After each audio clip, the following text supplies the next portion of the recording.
want to do more podcasts about films. What is it this time? Just more of the same. Yeah, okay.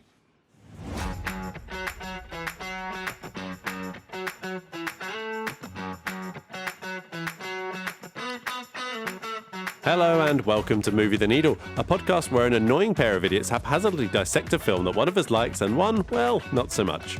My name's Simon and I'm in our shed with my good friend Carl, where we'll be explaining our opposing viewpoints and seeing whether we can movie the needle for one another. This week, we revisit Richard Curtis rom-coms with a 1994 effort directed by Mike Newell and starring Hugh Grant as a committed bachelor who over 5 social occasions considers the notion that he may have discovered love. A quartet of conjugals and a commemoration ensue. It's 4 weddings and a funeral.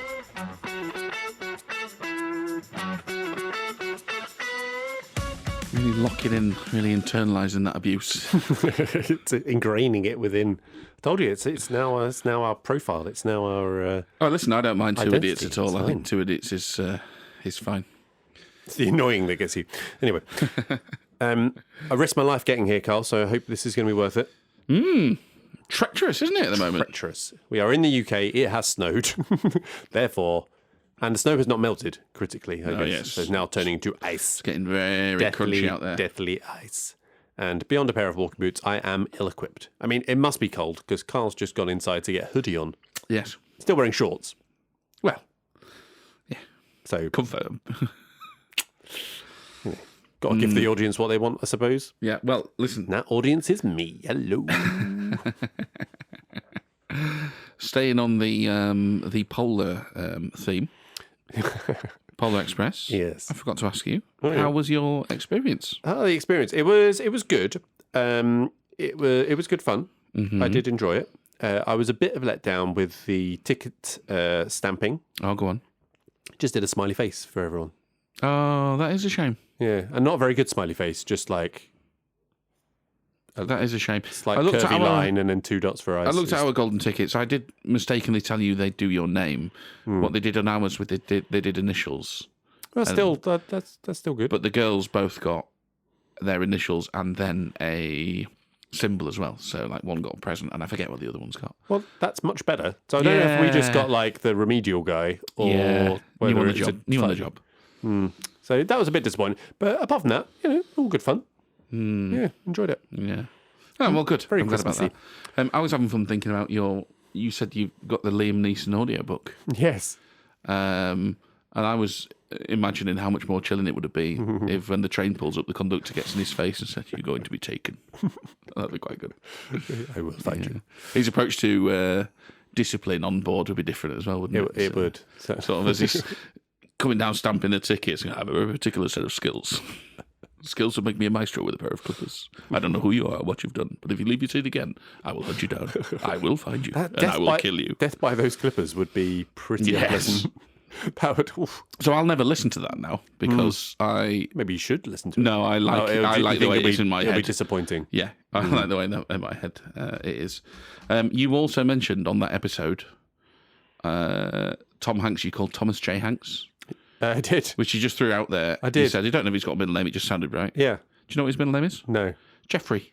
Oh, so he is. With a J. Thomas. Is he a Thomas? He's Thomas, yeah. Well, look Thomas at that. Jeffrey Hanks. Maybe that's just subliminally got there somewhere then. Yeah. But I don't know. Well, Well there you done go. Well done you. Yeah. Well done, Thomas. I mean, we were speaking about Liam Neeson and on the theme of old men who are becoming physically unfit for their role in life. Hey, listen, he's fine in the first one. I'm a sore man today, Carl. Oh, yeah? I'm a bit sore, yeah. So, started a new workout regime I've today. told you about playing with yourself. Come on. New workout regime today. Just body weight exercises. Oh, yeah. Nothing too major. Calisthenics, that is, isn't it? Yeah. I didn't want to be wanky with the term, but yeah. Come on. It's body weight exercise, isn't it? So, yeah, just starting off because I thought, we might be going to video pods in the future soon. I've got to, look after myself a little bit here, don't I? New year, new you. Fucking hell. Bulk up a bit. Now, Oh, I've word. never been a strong man, Carl. But if anything, I'm reeling from this level of vanity. Absolutely reeling. if anything made me feel weaker, it was doing Your own body weight, half of a. which is piffling at best. Yeah, I'm not a heavy man either. But my God, I am weak. I couldn't even do one of the exercises at all. It was. Oh, and then I was just like, oh, well, that's 15 minutes. That'll do. Jump in the shower before a call, and I was just like, oh my god, I feel everything hurts. Oh, already. Tomorrow's gonna be awful. I've got to do it again tomorrow. Newbie burn. Bad. I've become a very unfit person. You're quite old as well. You've got to remember that. Oh, it's a big 4-0 this year. Yeah. Yeah. Time is catching up, isn't it? That's it. Even more reason why I need to get stuck into the workouts. And That's true. You've got to do it before your body really starts declining. Yeah. Indeed. So it was a bit of an eye-opener too. So I was kind of like, I'm still slim man. It's fine. But I'm a feeble, frail man. So, yeah. If I did fall on the ice, I would have been counted as having a fall. I've reached that point in life, I think, as well. I might get fit this year. Yeah. And here's how very different we are, by the way, because mine is not for how I'll fucking look on a podcast. I used to play quite a lot of football, and then a couple of knee injuries sort of put paid to that. But the wife and I have been saying we'll get into water sports, steady on. Sex bond a few times, sort of maybe the paddleboarding, get in the water a bit more, because we like that sort of thing, and we're sort of thinking about maximising it a bit more. So, yeah, might give that a go, get a bit more functionally fit, and crack on with that. And paddleboarding is one of those things that looks really fucking easy when you see people doing it, and you just know when you first do it, it'll be just embarrassing. Again, it's like skiing. I've never skied. But I was like, if I was going to ski, I want to ski somewhere no one can see me until I get functional and to a point where it's good. And same with paddleboarding. I'm not willing to do it in the NID down the road and just watch as everyone. Well, neither am I, because it's full of shit. I would get dysentery as well. But beyond that, I'm not swearing there. I mean, it is a swear word, but it's literally full of shit. Yeah. Carl. Prostitution is legal in Amsterdam. Oh, yeah, I've remembered this. Yes. I mean, on tenterhooks I was. Yes. All week. What could this and I forgot, brilliant story be that was so good he needed to write a note, but he not good enough to actually remember So it. this was whilst I was in Amsterdam, and we were just having a chat with the kids, and it's just about how kids are just constantly surprising you with how they think about things and the sort of questions they ask me. So we went past the sex museum. I want to be a prostitute, Daddy.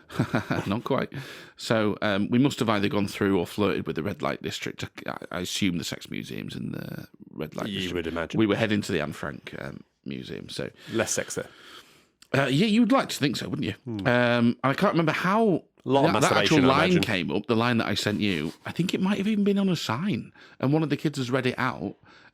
So, prostitution legal in Amsterdam. Eldest goes, what's prostitution, Dad? I'm like, well, it's where a man can pay a lady for sex, and here it's legal, but at home is it illegal? And she goes, why is it just men?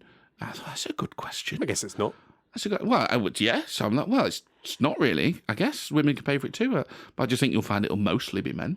Why is that? She says, well, I don't know, really. I think it's probably a bit more of a complicated answer than you want to be giving in those. Because women have all the power. Well, let's not get into that here.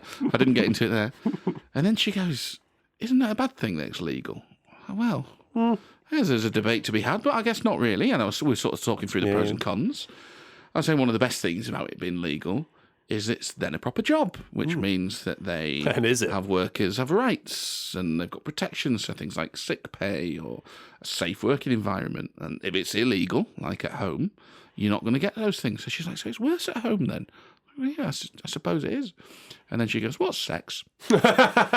Shit. Is this the older one or the younger one? She's the eldest. Oh. I thought she would have picked it up from... But they're both there.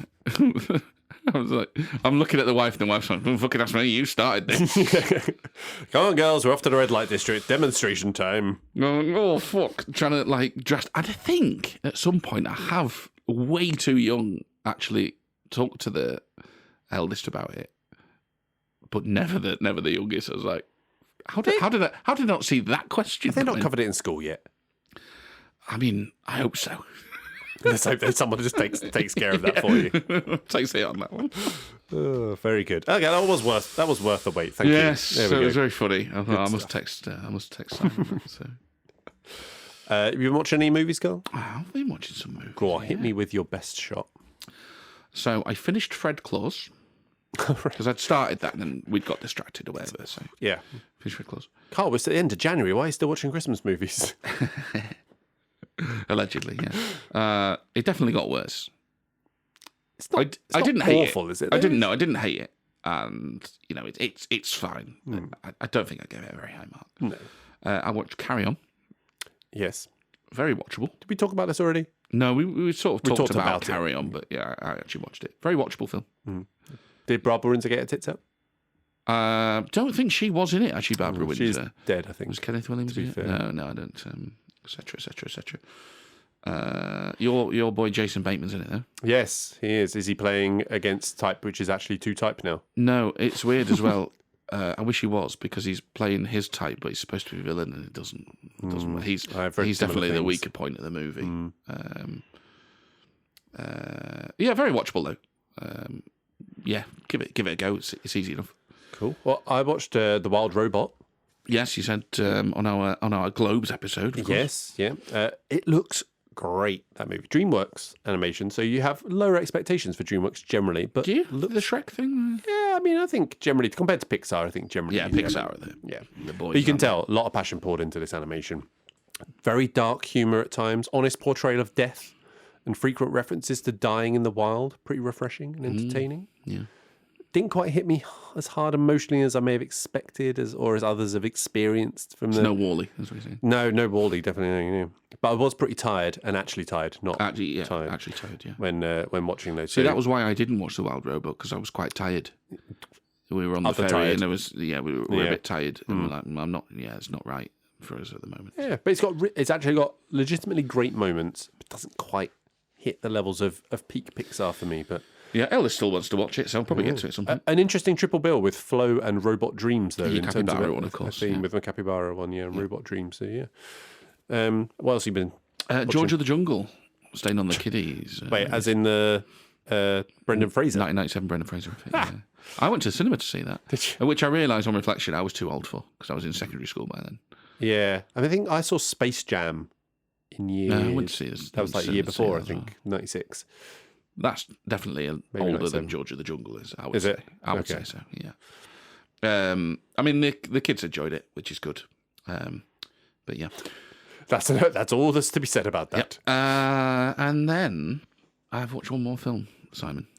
Yes. Before Midnight. No. Manchester by the Sea. Yes. And oh no, is he going to make a pod appearance? No, it's much more annoying than that. Oh, it's really good. No, Oh, I didn't love it. Dead inside. It's good, which is why it's more annoying than that, because it won't make a pod appearance. It's good. I didn't. It's love because it. I built it up too much. You see, No, your not at all. expectation was too high. Not at all. I've given that the and as I've pointed out to you before, you are not the first person to try and get me to watch As I pointed this. out to you before, Simon, your opinion bears no influence on me whatsoever. People have been on at me to watch this film for a long time. I've put plenty of distance in between it. It sets off well enough. I thought, as I was watching it, I thought, yes, this is absolutely going to be a film that I love. And it just wasn't quite there. Casey Affleck's pretty Great excellent. performance. Yeah, great performance. And plus, Coach is in it, so... I've held back my review on Letterboxd in case you saw it. I thought I wanted to get your live disappointment. The problem was, I'll tell you what the problem was. When you find out, the setup's good. There's a little bit of intrigue because we have some flashbacks and forwards and all of it. The setup's good, and yes, Casey Affleck's performance is really good. And when you do find out the root cause of his pain, it so eclipses anything else that's happening in the movie. Yeah, that's true. And so much of the movie then becomes about other things. I didn't care is the wrong phrase, but compared In comparison, to that, and then nothing happens, through that lens. Nothing happens in the movie until that chance encounter with his ex, which essentially triggers the closing of the movie anyway. And that's all great. The ending's really good. It's brave. It's a great scene. But yeah, the rest of it, I was like, nah. Maybe it'll grow. I don't know. Maybe. I liked it. Didn't love it. 7 out of 10. that's not bad. I'll tell you, I went to see that on a date night. A rare Hang on, escape. what year was this? I think it's 20. I want to say like 2016. I think it was. Okay, so that's with the wife. Yeah, with the wife and like a rare escape from child. Oh, yeah. And then you go see a film about I'll bring the sun right out. about a dad killing his kids essentially. It's just like, whoa, this took a dark turn. We didn't plan to see that, but that's what we ended up seeing. But anyway, Did she like it? I think so.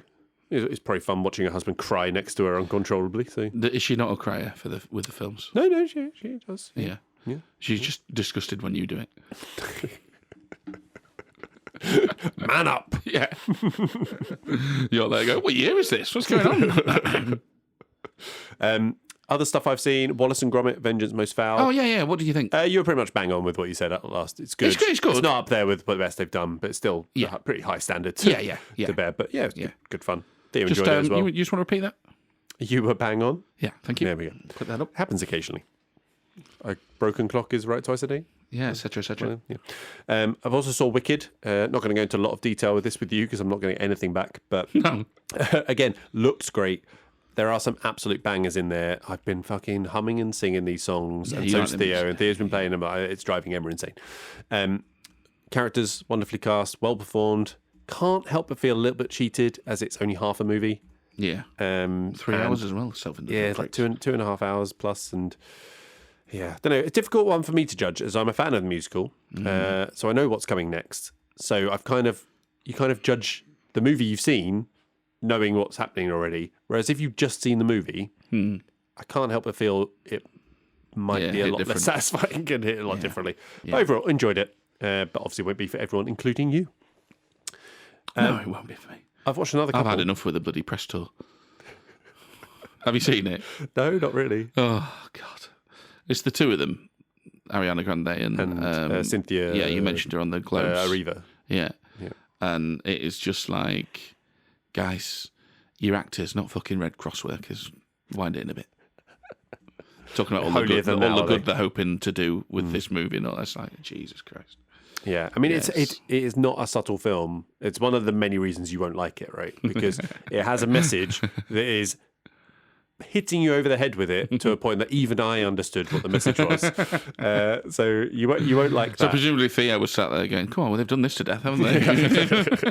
Yeah, he was bored with it already. Yeah. Other films I've watched: so Marriage Story, rewatch. That's for our next Oscars thing. We'll be talking about this more in that episode, but I'm really very fond of it. Two very strong central performances, all very good. Looking forward to what you haven't watched that yet. Yep. So looking forward to what you think of that. And then Ghostbusters 2, we rewatched. Well, I say rewatched. I thought I'd already seen this. I don't think I have. That the one with the slime in the sewers. Yeah, the goo stuff. Yeah.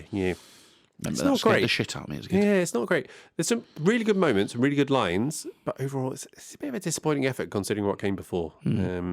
Yeah, bit of an unremarkable retread, but plenty of pod links there. Ivan Reitman and and Jason Reitman's in it as a little kid who insults them. Is he? Yeah. So there you go. And then, as you know, Carl, because I've been trying to finish it off in the minutes whilst you've been going to get your hoodie and things. Notting Hill, which I just started watching today and nearly got through it. I've got like 15 minutes left to watch. But yeah, I got the gist of it. I've seen it before. I got the gist. Yeah. All right, before we move on to the film, have we got any apologies or corrections, legal or otherwise? Just got a correction to you. I'll stop short of giving an apology.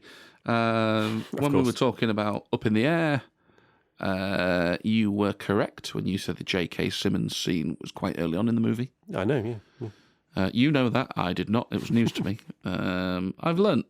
We watched the same film. It's strange how, and time does operate, in the same way for everyone. You know what, Simon? Sometimes I'm wrong. Clip that up. If I was in control of the editing. Yeah. I'll cut that out. Yeah, that's it. Just bleep it. Yeah. Or do you have a correction? An apology, sorry. I thought you had an apology, didn't you, regarding a bleeping? Oh, God, yeah. It's come to my attention that when trying to maintain the anonymity of my friend, he knows who he is, that allegedly shat himself. Or allegedly didn't shit himself. We don't know. Yeah. I bleeped. Well, we didn't even put the bleep on. To We bleep said it. we were going to put the said you're bleep going to bleep on. it and you forgot. Yeah. I completely forgot. So I've put the bleep on. We've re-uploaded the episode. It was only up for 2 days. Oh, yeah. So hopefully no one's got it yet. So that was on the bracket episode. Yeah. So yeah. There is one other correction from the mailbag episode and part 1. A listener, Jess Jackson, has been in touch to say that to add a bit of or she into our mailbags. This is a scandal. Yeah, it is a scandal that Jamie totally stole her question on sequels. She said, happy for you to include corrections at a time of your convenience. And this is And that we are time. happy, actually. Jamie, what the hell? Multiple times we both remarked on what good questions. We genuinely said, perhaps the best question of this. Very good, excellent question. Scandalous. Shame. Yeah. Shame. Ridiculous. Hang your head in shame, Jamie. Welcome to the pod, Jess. Excellent question. Please bring more. Thank you.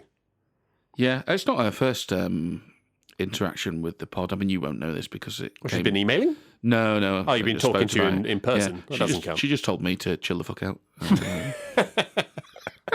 Very fair. Yeah, fair enough, yeah. Carl, my beer is empty. I'm thirsty. You know what we need to do? Yeah, okay, right. So, we've had a bit of a run of these not really been linked to the film. I hope to change that today. I was going to say, this is going to continue. Oh, he's unveiling the air. And it Right, is. now you have had this beer before. That's fine. I mean, is it nice? I give it a road test on Friday night. Oh, well, good of you. It's not bad.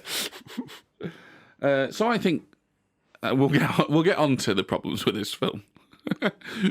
Oh, we will. Yeah, but I think one of the central tenets of this film, knew you'd like that, where it does manage to pull off a nice feel-good factor, is just the act of friends being together and doing things together. So we've got a Mikola do stuff together. Oh, there we go. Thank you. Have I had this before? I think you've checked it into Untapped, I think. Oh, excellent. Well, Mikola, they used to be good. I haven't had them for a long time. We'll see. All right, we'll crack this open and then we'll get on with the show. The podcast? I don't know. Okay, let's get things started. But first, there we go. A reminder of our ratings. So we either... Simple 5-point scale, sorry. We either really like it, we like it, we're ambivalent, we don't like it, or we really don't like it. And we are talking about 4 weddings and a funeral, in case you forgot, because we've been chatting on about nonsense for 20-odd minutes. So, Carl, where are you on the scale with this one? I like it. He likes it. I really don't like it. I was expecting a really don't. I'm going for a really don't like. Now... Is there potential moverage here? Who knows? Who knows? I think there's potential. But Carl, I'm going to tell you why I don't like it. Or really don't like it, I should say. I can overlook a lot of issues with a movie and still enjoy it, as I have demonstrated over many previous episodes. However, I'm not sure why this is different, but there are 2 main issues with this that I have, which take it, what is potentially a 4-star movie, with a great premise and supporting cast, and derails it to an extent that, for me, it is mediocre at absolute best and just leaves a horrible sour taste in my mouth. Are you talking about this or About Time? I am a bit worried about Time. We can talk about Richard Curtis in general at some point. Yeah. Look, no doubt this is a guilty pleasure film. And I mean... guilty pleasure in the sense that there is something clearly objectionable about this film, all right? But I kind of like it anyway. So I know this film is full of bastards, so I do wonder what we'll argue about. I don't think we're going to argue much. I think you'll be like, yeah, but I still like it. Yeah, perhaps nothing. But besides the bastards, there is just something about it. And actually, I wonder if this is more of a Richard Curtis thing than it is specifically a 4 weddings thing. There's something about it that makes people look past what they really shouldn't. And I am workshopping a theory on why that might be, which was inspired unwittingly by listener Will. But we can talk about that in production. Okay, I look forward to it.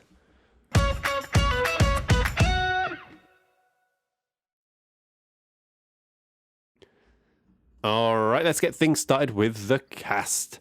And there's nowhere else to start apart from with a cough, apparently.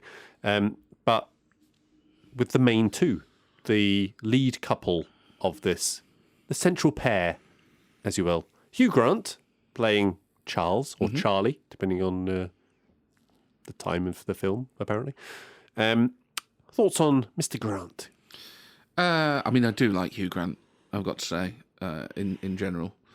I think this is a fairly iconic role, right? Yeah. This is the one that started this stuttering nice guy Exactly. act. Bumbling turned up to 11. Yeah, I enjoyed him. Yeah, I thought he was genuinely good Yeah. in this as a performance. Yeah.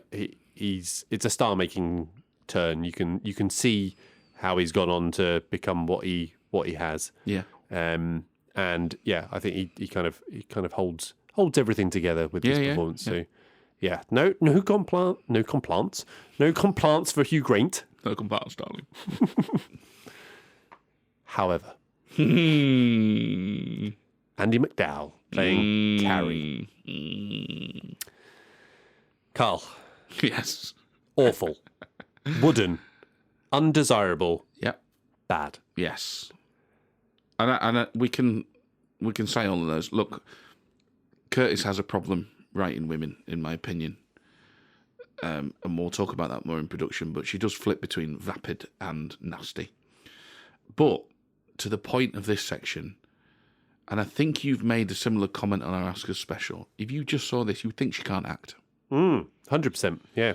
Because what little bits she has got to do, she does not do it well. I mean, I've called out specifically the scene after they first slept together and she's trying to wind him up about how they're going to spend the rest of their lives. Oh, I assume since slept together, they'll be getting married. No pants. She is not selling that well enough at all. And I think this is throughout every single point where there is a moment where she could deliver something a little bit more interesting or something, and there's potential for it to be there. It's just not there. And I think in a film where the supporting cast are often excellent, and Grant is defining his own subgenre of acting, as well as sort of getting this whole Richard Curtis genre off and running as well. McDowell just seems plain bad. Her performance reminded me so much, and I know you like McAdams in About Time. I think that's your love for McAdams doing some heavy lifting there, because I think that role was a similarly very poorly underwritten role. However, the actual performance side of it reminded me so much of McAdams in that, because, you know, understandably, in my opinion, because they've got nothing to go at with this character, they're not impressing anything on it at all.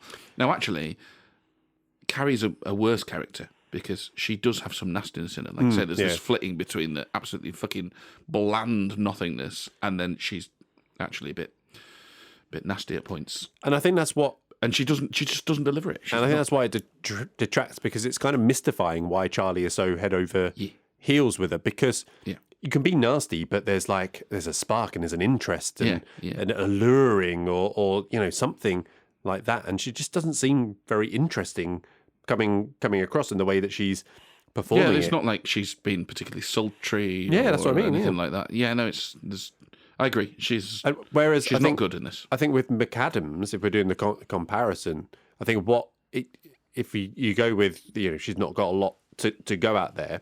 At the very least, she's playing very cute, and she's, you know, attractive not in a physically attractive, but like she is. You can see why someone would be like. I mean, maybe you were rolling around on the floor when she said, "I'm not getting my titties out for Scotland" or whatever. Yeah. And I thought that was fairly wooden. But like this is definitely worse than that. But I was in the blander moments of this character, I was reminded so much of that. And I think that's a Curtis problem. I think that Carrie, or Andy McDowell is asked to do more in this film than McAdams is asked to do in About Time, probably and she agree. just doesn't deliver. She just does not agree. deliver. It's not a good performance. And I think because of that, there is. She was a star, by the way. Well, she'd just come off Groundhog Day, right? Yeah, so she waived her fee for this. They couldn't afford her. Oh, wow. And she took like percentage points instead. Oh, they wasted their money. She ended up making a lot of money on it. Well, I imagine, yeah. But But I think because of her performance, though, it ends up being such a lack of chemistry between the two leads that really gets in the way of what is a romance. That's a big part of the film. You've kind of got to want these two to get together. Yeah, I know where you're coming from. Yeah. And that kind of doesn't happen because you're kind of like, well, fucking hell, her. Yeah. Really? Come on, dude. And she, as we've already said, but she's the destroyer of scenes with such awful delivery of dialogue. Yeah. Even a wedding dress montage, which is pretty. I mean, you can't really go wrong with that. You try undress. Even that is Well, just she's like back to vapid there. She's just like, she keeps coming out in a different dress, and there's just nothing there. Yeah, I know. She's like not giving anything to Charlie. Yeah, even like the Bo Peep thing with it. Just there's nothing. Just, No, it's not good. It's not good. oh, well, we agree. That's good. All right, let's talk about those supporting actors who are just so very British, don't you find? John Hannah, I want to start at. Yeah. Matthew. McCallum. Pardon? McCallum. McCallum. John Hannah is McCallum. Is he? Yeah. The Pathologist series. BBC ITV, one of those. We talked about in the previous podcast. I thought he was Rebus. No, he's not Rebus. That's Ken Stott. No, he was Rebus previously. Oh, was he Rebus previously? What's Yeah. Ken Stott then? He's in another, like, one Maybe of those he's in detective another Rebus. things. Maybe I'm getting confused. Maybe he's not Rebus. Anyway, Anyway, it we'll doesn't circle matter. back to that. John Hannah, anyway. He's the guy in The Mummy as well, obviously, the sidekick Oh, he's in great The in Mummy. the Mummy. Yeah, Yeah. but he's a great supporting actor. I'm a big fan of John Hannah. Matthew in this? Matthew, yeah. And I think alongside Grant, I found this to be the standout performance. Very, very warm. Lovely, lovely guy, and that comes across. Yep.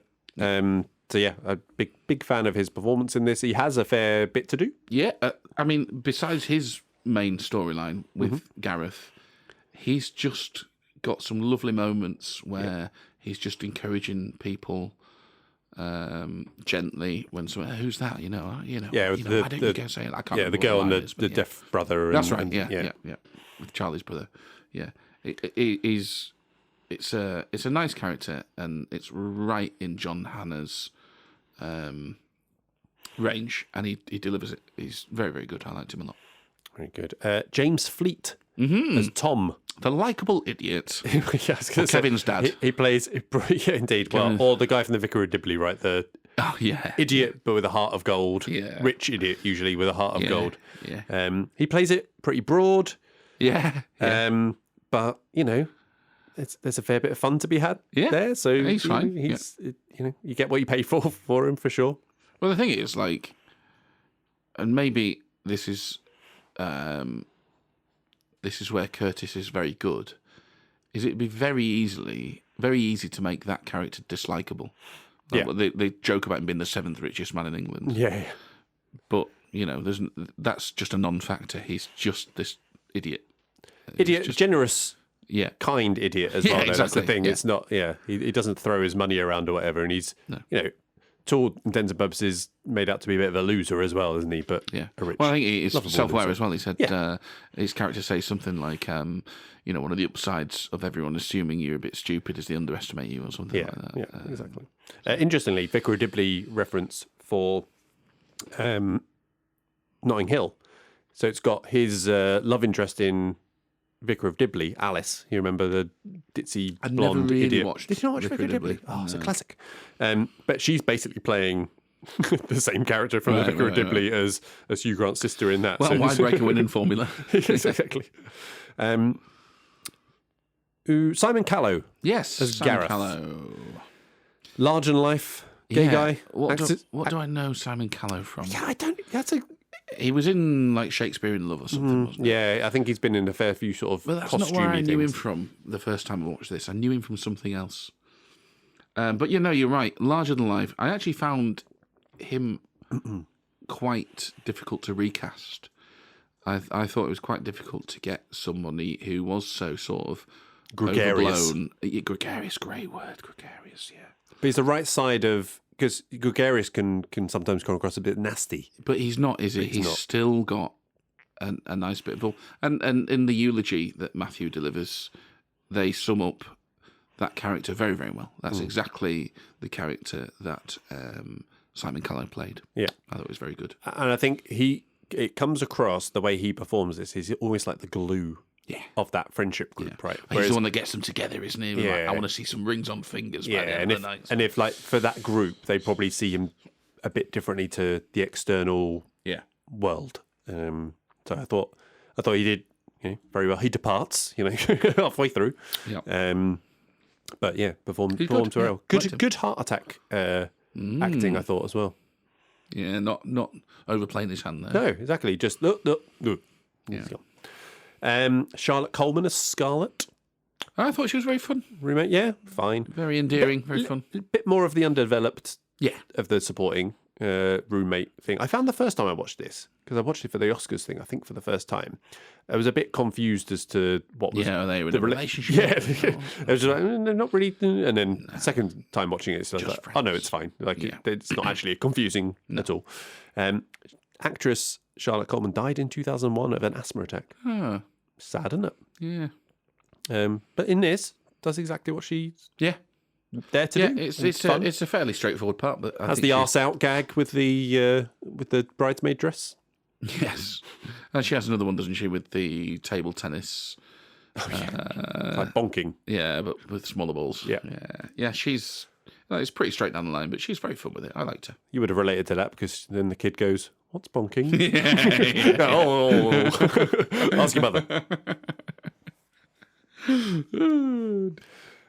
And then last one I've got is Kristen Scott Thomas as Fiona.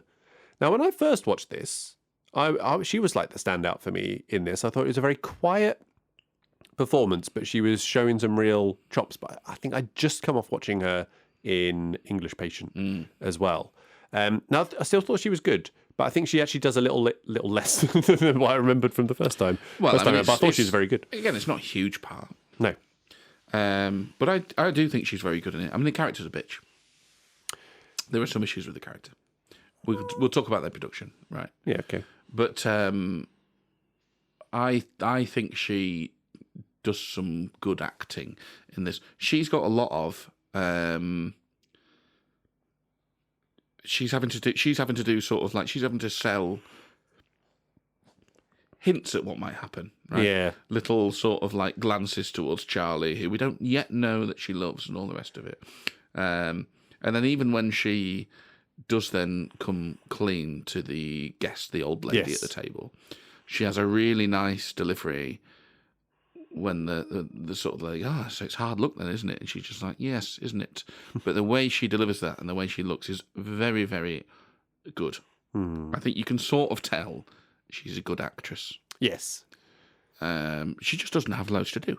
It's kind of her sole part is to be a little bit bitchy, cold, rich person.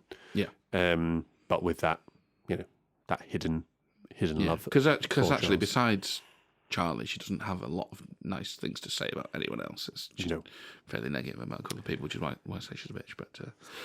But no, I thought she was quite good. Not got loads to do, but I thought she was quite clearly a good actress.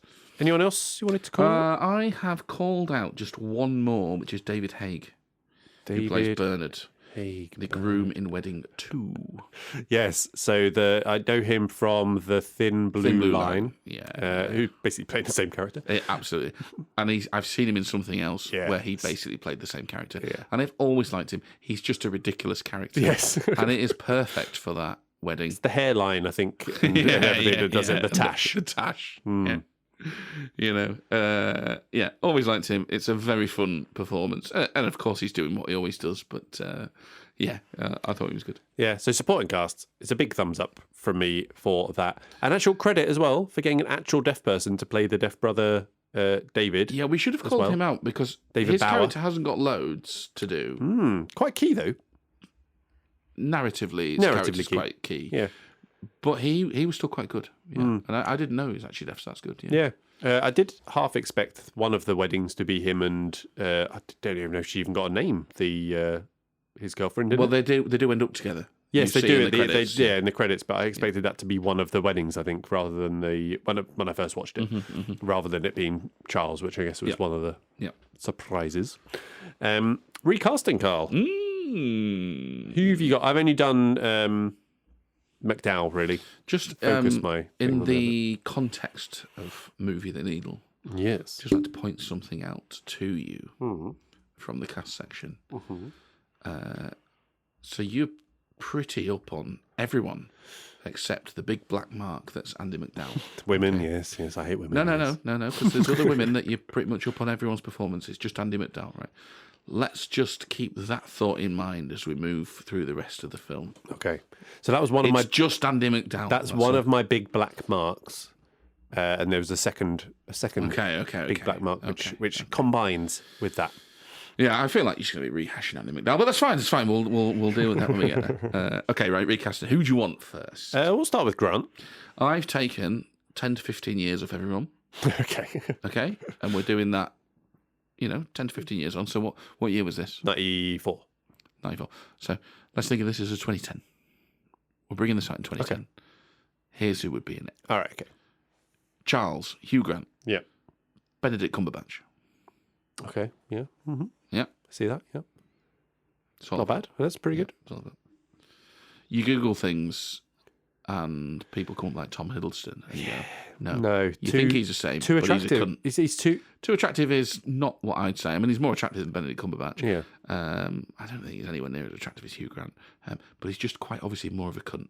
And Benedict Cumberbatch, Hugh Grant got more warmth than that. Let's move on. If you ever want a takedown of Tom Hiddleston, you've got to check out Phil Wang. Okay. It's brilliant. Phil Wang? Yeah, he hates Tom Hiddleston, and he's absolutely nailed him. Phil Wang has absolutely nailed him. It's great. Cool. Okay, right. Who do you want next? McDowell. Let's go for it. Not American, but she can do an American accent. Catherine Zeta-Jones. I mean, yeah. Yeah. That would work.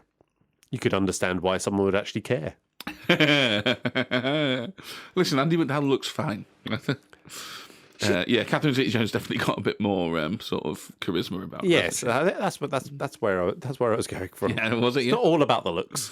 Yeah, he hates curly hair. But I guess so. Just on the McDowell thing, but I might come back to this where I go like she's not alluring or attractive. I'm not talking physically. This is her performance of it. Yeah. Okay, so is that Catherine Zeta-Jones? Catherine Zeta-Jones. Just one? You just going for one? It's just as one. This is one. These are ones. Okay, so the ones that I had. So obvious one, Julia Roberts. Yeah. Obviously, they did it in Notting Hill and did it that way. But I think she would be closer to Andy McDowell than Catherine Zeta-Jones in terms of the character type, I guess, where maybe a bit more standoffish, a bit more distant, less sort of broad, voluptuous sex appeal kind of thing. I don't know. I think she's a bit too warm. I don't entirely disagree. When we get to changes, I think there's a version that works very well with Julia Roberts. I'll say that. Okay. My other option potential, and again, I'm casting this in 1994, so this is where it's a bit more challenging. Julianne Moore. I mean, Julia Roberts is too young then, isn't she? She's a little too young. She's probably a few years too young. Julianne Moore, yeah, okay. So interestingly, her and Hugh Grant did a film not long after this. 9 months. Seen it? Which one was it? 9 months. Oh, 9 months. Yeah. It wasn't 9 months after. The film's called 9 months. No, I've not seen it. So directed by Chris Columbus. Oh yeah. Hugh Grant, Julianne Moore. It's got a really great supporting cast as well. Robin Williams is in it. All sounds good, doesn't it? They've managed to make a very bad movie, apparently, out of this. I'm tempted to seek it out because I've not seen it. Yeah, give it a look. But I watched the trailer, and you can see that there was potential for an idea, and it's obviously just been executed awfully. But yeah, I thought Julianne Moore could do that, and she's about the same sort of age bracket as Andy McDowell as well. Yeah, sure. All right, who do you want to go for next? All right, so Kristen Scott Thomas and Fiona. Helena Bonham Carter. Yeah, okay. Yeah. Definitely do that. Yeah, she can do posh, she can do rich, she can do bitchy, she can do acting. Yeah, I like it. She's great. She's got it all covered. Charlotte Coleman, Scarlett. Yep. Olivia Colman. Yeah. Sticking with the Colmans. I don't think Olivia Colman existed before the 2000s, though, did she?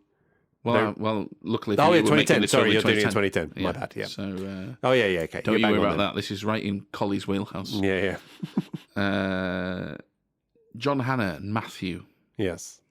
Andrew Lincoln. Oh, yes, very good. Yeah. Yeah. Obviously playing a much nicer character than he did in Love Actually. Yes. Jesus Christ. I watched the Screen Rant pitch meeting for that the other day for Love Actually. It's very good. Yeah.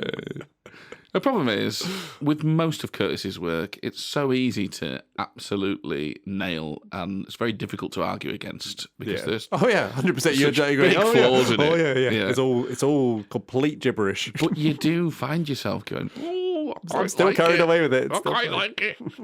Yeah, we'll talk about that some more. Simon Callow Gareth. You said this one was challenging for you. It's challenging. So I need someone that's a bit gregarious, a bit rude, but still ultimately likeable. I've gone for Peter Capaldi. Okay. Now, you wouldn't know that from watching like the thick of it. I don't watch Doctor Who, so I don't know. But if you've ever heard Peter Capaldi in interviews, He's very stuff like softly spoken. he's a lovely guy. He has definitely got a gregarious but likeable performance in The Locker.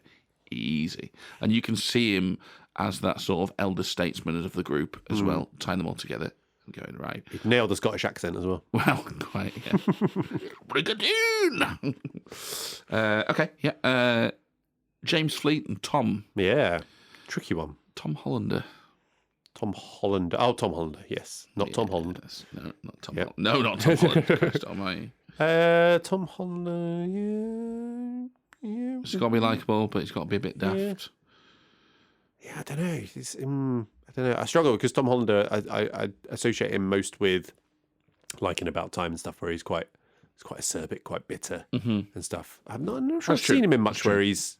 I'm not saying he couldn't do it. The likable idiot, but And he's a dick in Pirates of the Caribbean as well. And no, that's all true. But I'd like to see him try. There we go. again, it's one of those where if you ever see him in sort of interviews as well, he's sort of a very Yeah, he seems like a nice chap. soft-spoken, nice, warm guy. So, Any more? I'm struggling after that. So, David Haig, Bernard, could not think of anyone. So, Emily Blunt, toss her in there. She could do that. Do you know who they wanted for Hugh Grant's character? Who they were trying to get, but didn't have the budget for? Didn't have the budget for 1994. I mean, granted, we'll talk about the budget in the next section. Yeah, it kept getting slashed, didn't it? No, I don't. Go on. Alan Rickman. Oh my god! Can you imagine? Having seen him It in was Sense the and worst thing about Sense and Sensibility. Yeah. Oh. You know, not think Colin Firth. No, I don't think it would have been as successful. He It'd be wasn't. too. Yeah. I don't think it would have been as successful with Alan Rickman. Let's put it that way. Christ Almighty! So yeah, I thought that was an interesting one. You got any more? No. All right. Okay, let's move on to production. But first, Carl, we didn't really talk about the beer. How's the beer? I like the beer. Yeah, It's all right. it's light. It's light. easy going. It's not too fucking New Englandy, Yeah. which is good. It's not quite bitter enough. Yeah, needs a to bit be more getting there. on for, But you take the wins where you can, don't you? Indeed. Much like this film. Indeed. So this film, production, shot in just 36 days for a modest £2.7 million. Don't know why it's in pounds and not dollars. I mean, you usually do everything in dollars, don't they? So you can actually compare. 4-point-something million dollars. So low budget. They had issues, by the sounds of it, in terms of losing funding sort of right at the get-go. And as he said, that couldn't afford Andy McDowell, and they were going after Alan Rickman, but then had to go for the budget option with Hugh Grant. But it did become the highest-grossing British film of all time at the time. Now, The King's Speech has taken that crown. Right. So it's definitely popular. It can win that Golden Globes award, can't it? It could win. Yeah, box office. Ooh, well done. So it was definitely popular. It helped along, apparently. So this came up when I was doing my reading around it. The same two things came up as to why was it so popular? And then less focused on because it was a good film, or because it was funny, or because it hit a big thing. So because Liz Hurley wore that dress at the premiere with Hugh Grant, and that created a big hoo-ha about it, big buzz. And then obviously the never-ending Wet, Wet, Wet, Love Is All Around song, which just stuck around forever. Was that in this? And ever, yeah. It's on the closing credits, and it's sung by the wedding band at one of the weddings. But that was where it came from. Yeah, fair enough. Okay. And that took the film along with it as well. Obviously, not the entire reason for it, but that's that. Directed by Mike Newell, not the former Blackburn Rovers striker. No. Didn't he get double match fixing as well? Did he? Or transfer bugs or something like that. Yeah. Well, there you go. Are you familiar with Mike Newell? Didn't he do that one that we did on the Oscars special? Oh, no. Okay, well, you tell me what he's done. Donnie Brasco. Yes, one of my favourite films. Yes. So I thought you would know him from that one. That's why I was expecting you to. No, I did read that the other day, but I wouldn't have remembered that without reading it. Okay, that's interesting. I can't think what Secrets and Lies. That's what I was thinking. No, he didn't do that one. No. Pushing Tin. He's done. Heard of that one? Is that the Arnold Schwarzenegger one? No. No. Don't know who's in that. Pushing Tin. Pretty sure it's not Arnie though. Maybe I'm wrong. I'll save that for corrections if I'm wrong. Mona Lisa Smile. That's a Julia Roberts one. Harry Potter and the Goblet of Fire. No. Love in the Time of Cholera. Sounds nice. Not seen it. Prince of Persia with Gyllenhaal. With Gyllenhaal, yeah. And Strawberry Fields. She's in that as well. Is she? And he did Great Expectations because, British directors got to do something like that. So interesting little mix there. Donnie Brasco thrown in there. Doesn't really fit with the rest, but hey-ho. I like that film. It's good. It's a good film. Yes, I've not seen it. Should we talk a little bit about Richard Curtis and vibes? Do it. Vibes. Do we have to? Yeah, because I think, as we've sort of already touched on, Richard Curtis's films do not stand up well to scrutiny. We have we've somewhat proved that. Yeah. Mm-hmm. And, I like this one, you don't. You like About Time. You don't. I don't.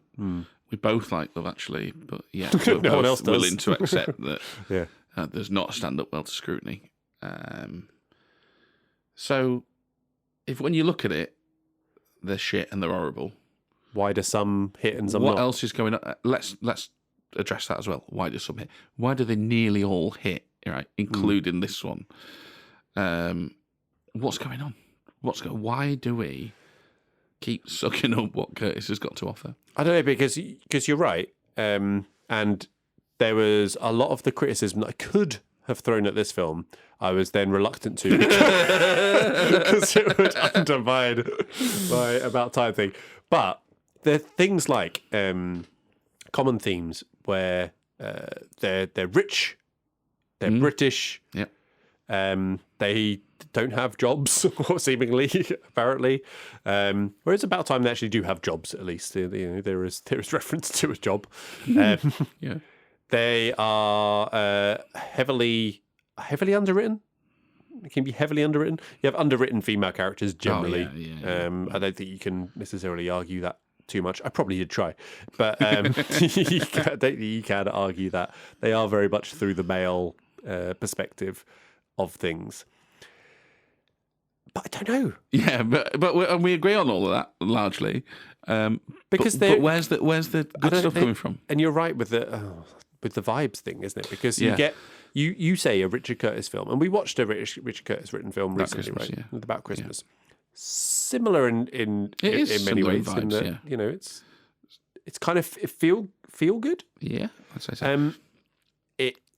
It manages to pull the emotional heartstrings. So even this in particular, with the funeral and stuff. And this goes for as well, like ones he's just written, but also ones where he's directing as well. So he directs About Time, he directs Love There is Actually, a Richard Curtis movie, regardless of whether he's written it. Exactly. Written and directed it. or Yeah, I'm going to what? say vibes again. You feel the same vibes, like whatever he's doing on it. So here we go. Right, I'm building the plane in midair a little here, so we can workshop this together. So Will contacted us about the cocktail episode. Okay, not written by Richard Curtis. Nothing to do with Richard Curtis. Okay. He mentioned how it featured that trope of poor people, but yet they are in an apartment in the middle of New York City. The Friends thing. Yeah, he mentioned Friends as well, right? And actually, that's quite an American thing when you think of TV series and films. Yeah. I mean, Sex and the City, Sarah Jessica Parker basically had that apartment in the middle of the city, and she was basically unemployed. Yeah. She was writing one fucking Freelance column. writer, one column a week. Yeah, and it's the same for a lot of these shows, and even where they... You're selling a lifestyle. Even where they get good... And this is the thing, right? It's like, it's not just a trope, that thing. It is a selling point. Yeah.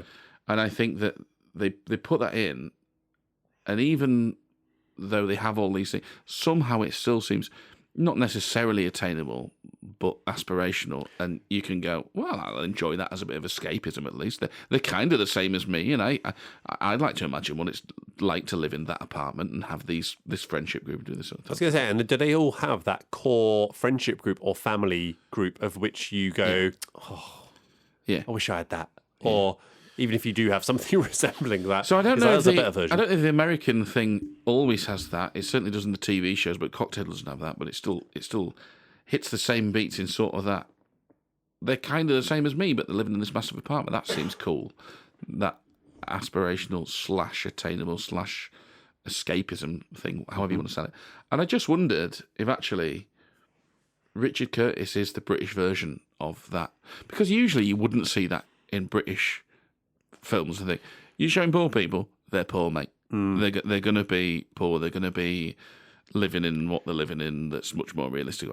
Richard Curtis has got this thing of like, it doesn't matter what their background is, and in this film there's quite a mix of the seventh richest man in Britain, but yet seemingly someone who can't afford anything. And like when they carry Gareth out, it's in a very unassuming, semi-detached house, that's very relatable and the rest of it. But generally, I'm just having a quick think. They're all very British, and by British I mean posh spoken. Yeah, like immediately you would go, "Oh, it's not British." It's very from an American audience perspective, be like, "Oh, it's Downton Abbey." This is the thing, right? It's like again, aspirational is not quite the right word, but it's very relatable, even if you're not that, because we sort of go, "Oh yeah, they're British." Yeah, we know exactly how that character is, and I think there's something in it. I think there's something in this idea of a Richard Curtis movie gets you to that same place where you go, I can relate enough to these people, even though I could realistically never attain the same sort of thing. And as much as I'd love to be attending all these weddings with the same friendship group, and having all these shared experiences, it very seldom works out like that for the majority of us, and all the rest of it. But somehow he's always got something to sell like that, and it's always so easy to buy and go, oh, that's nice, and that's... But it's equally, as you say, easy to buy, but equally easy to go, well, that's just a load of bollocks, isn't it? But we don't. Well, we do sometimes. Well, okay, selectively we do and we don't, based on the films we do and we don't like, and the various issues we can't get past. But en masse, and the box office shows this, right, and all the rest of it, we don't. We just go, we should go, well, these are all posh cunts. But somehow we just go, oh, nice though. I can relate to that. Tom might be the seventh richest man in England, but he's just daft, isn't he? Yeah, I don't know. I think there's something in there with that. We'll have to do another Curtis film and figure it out. Yeah. The Boat That Rocked. Yes, The Boat That Rocked. I've never seen it. You? I have seen it, but a long time ago. Oh, yeah. One thing common to Curtis type movies, or that type movie, is that it relies a lot, I think, on the music and the score. To do some of the emotional heavy lifting for things. Now, interestingly, the biggest emotional part of this film doesn't rely on that. It's very much, and at the funeral I'm talking about, it doesn't rely on that at all. But it's still some of the romantic sides of things, it does try and go for the soaring, romantic type score, which I didn't feel necessarily hit. Whether that's because I wasn't on board with the romance and wasn't taken along with it or not. Having just watched Notting Hill and thinking back to About Time, he seems to, for those, I say he didn't make Notting Hill, he just wrote it. He did make About Time, but there's a move there towards popular songs playing and that being associated, and actually Love Actually as well, in the same way, where there is definitely a score part to Love Actually that is taking you. It's quite powerful. The score, it takes you on that emotional, particularly like the Liam Neeson bit and the Laura Linney side of things. I don't think that works necessarily here, but I think use of that music, whether it be score or whether it be popular music, to set a tone, give you that emotion, I think. Well, I think here he would do it with the Friends group. So you're right, he does use music a lot. So one of the notes I've got down is when Charles and Carrie meet, it's very noticeable how the music kicks in. And they get a moment, and it is only a moment because they get interrupted. And then the music dead stops, right? So it's a very, very deliberate thing that he does with that. I think the bit that would be missing for your comparison for Love Actually, it wouldn't be for those bits. It'd be for the bits when they are just friends having a laugh, getting pissed at the wedding, whatever. That's where a pop song would kick in, I think, if it was to evolve. Yeah. So in terms of talking about this movie, is it missing from this then? I'm not sure.